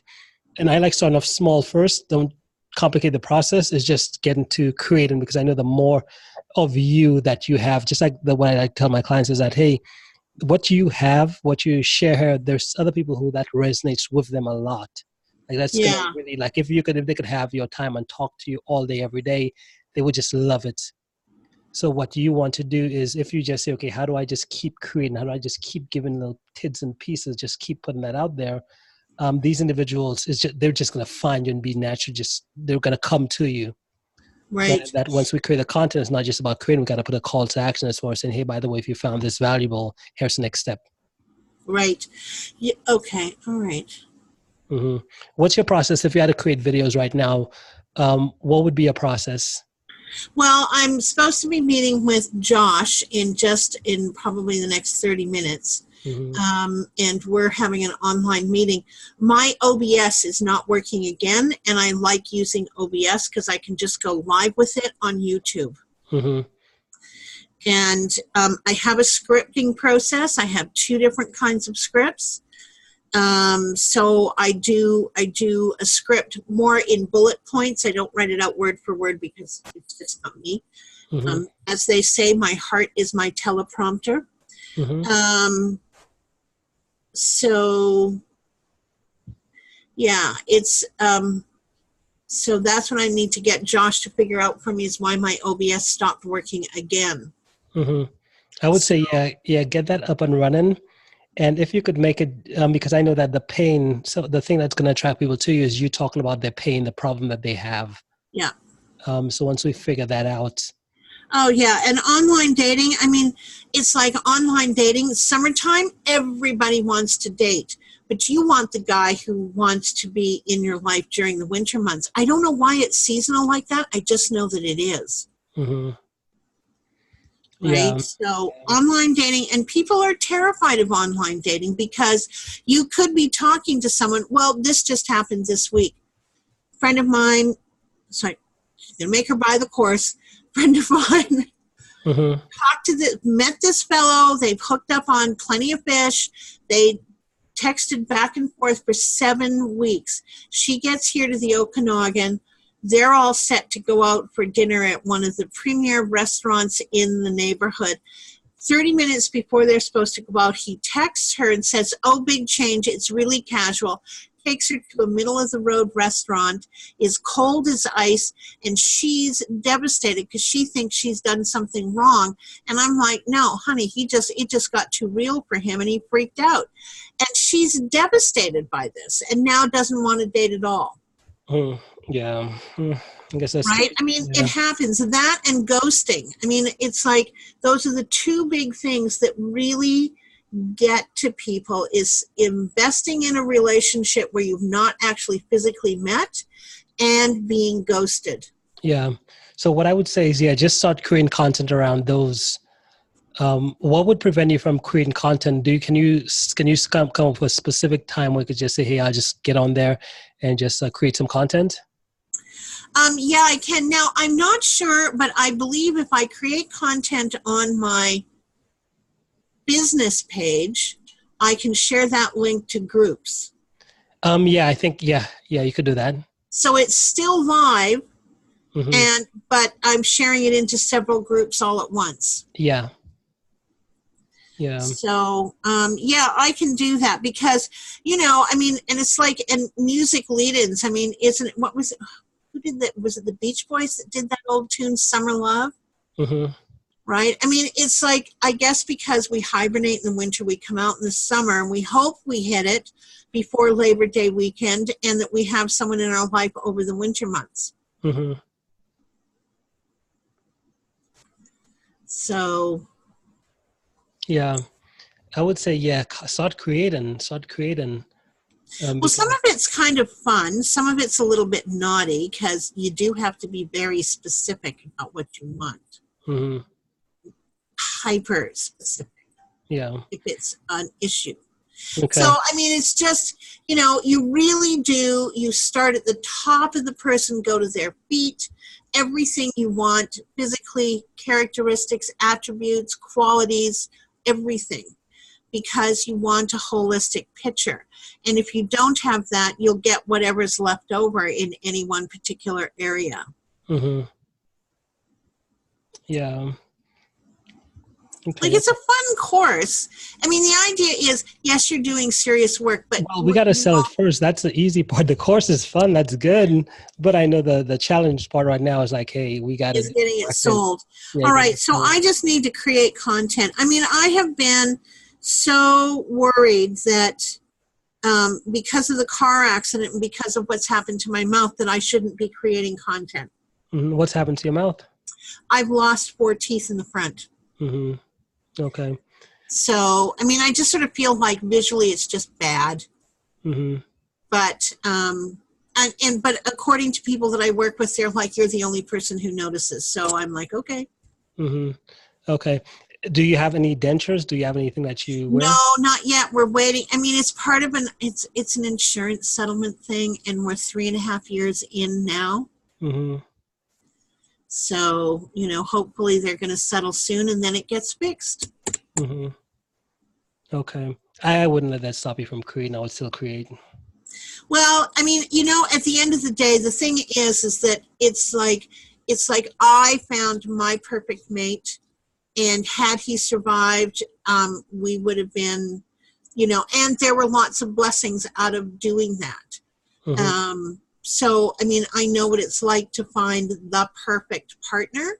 And you know, people say, why don't you date now? And I'm like, you know, when you have the perfect partner, those are really big shoes for anybody else to fill.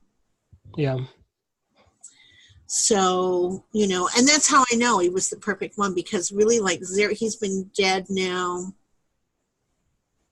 13 years, 14 years. Uninterested in dating in all that time. Yeah. Okay. But yeah, so I think we're good here for today. Yeah.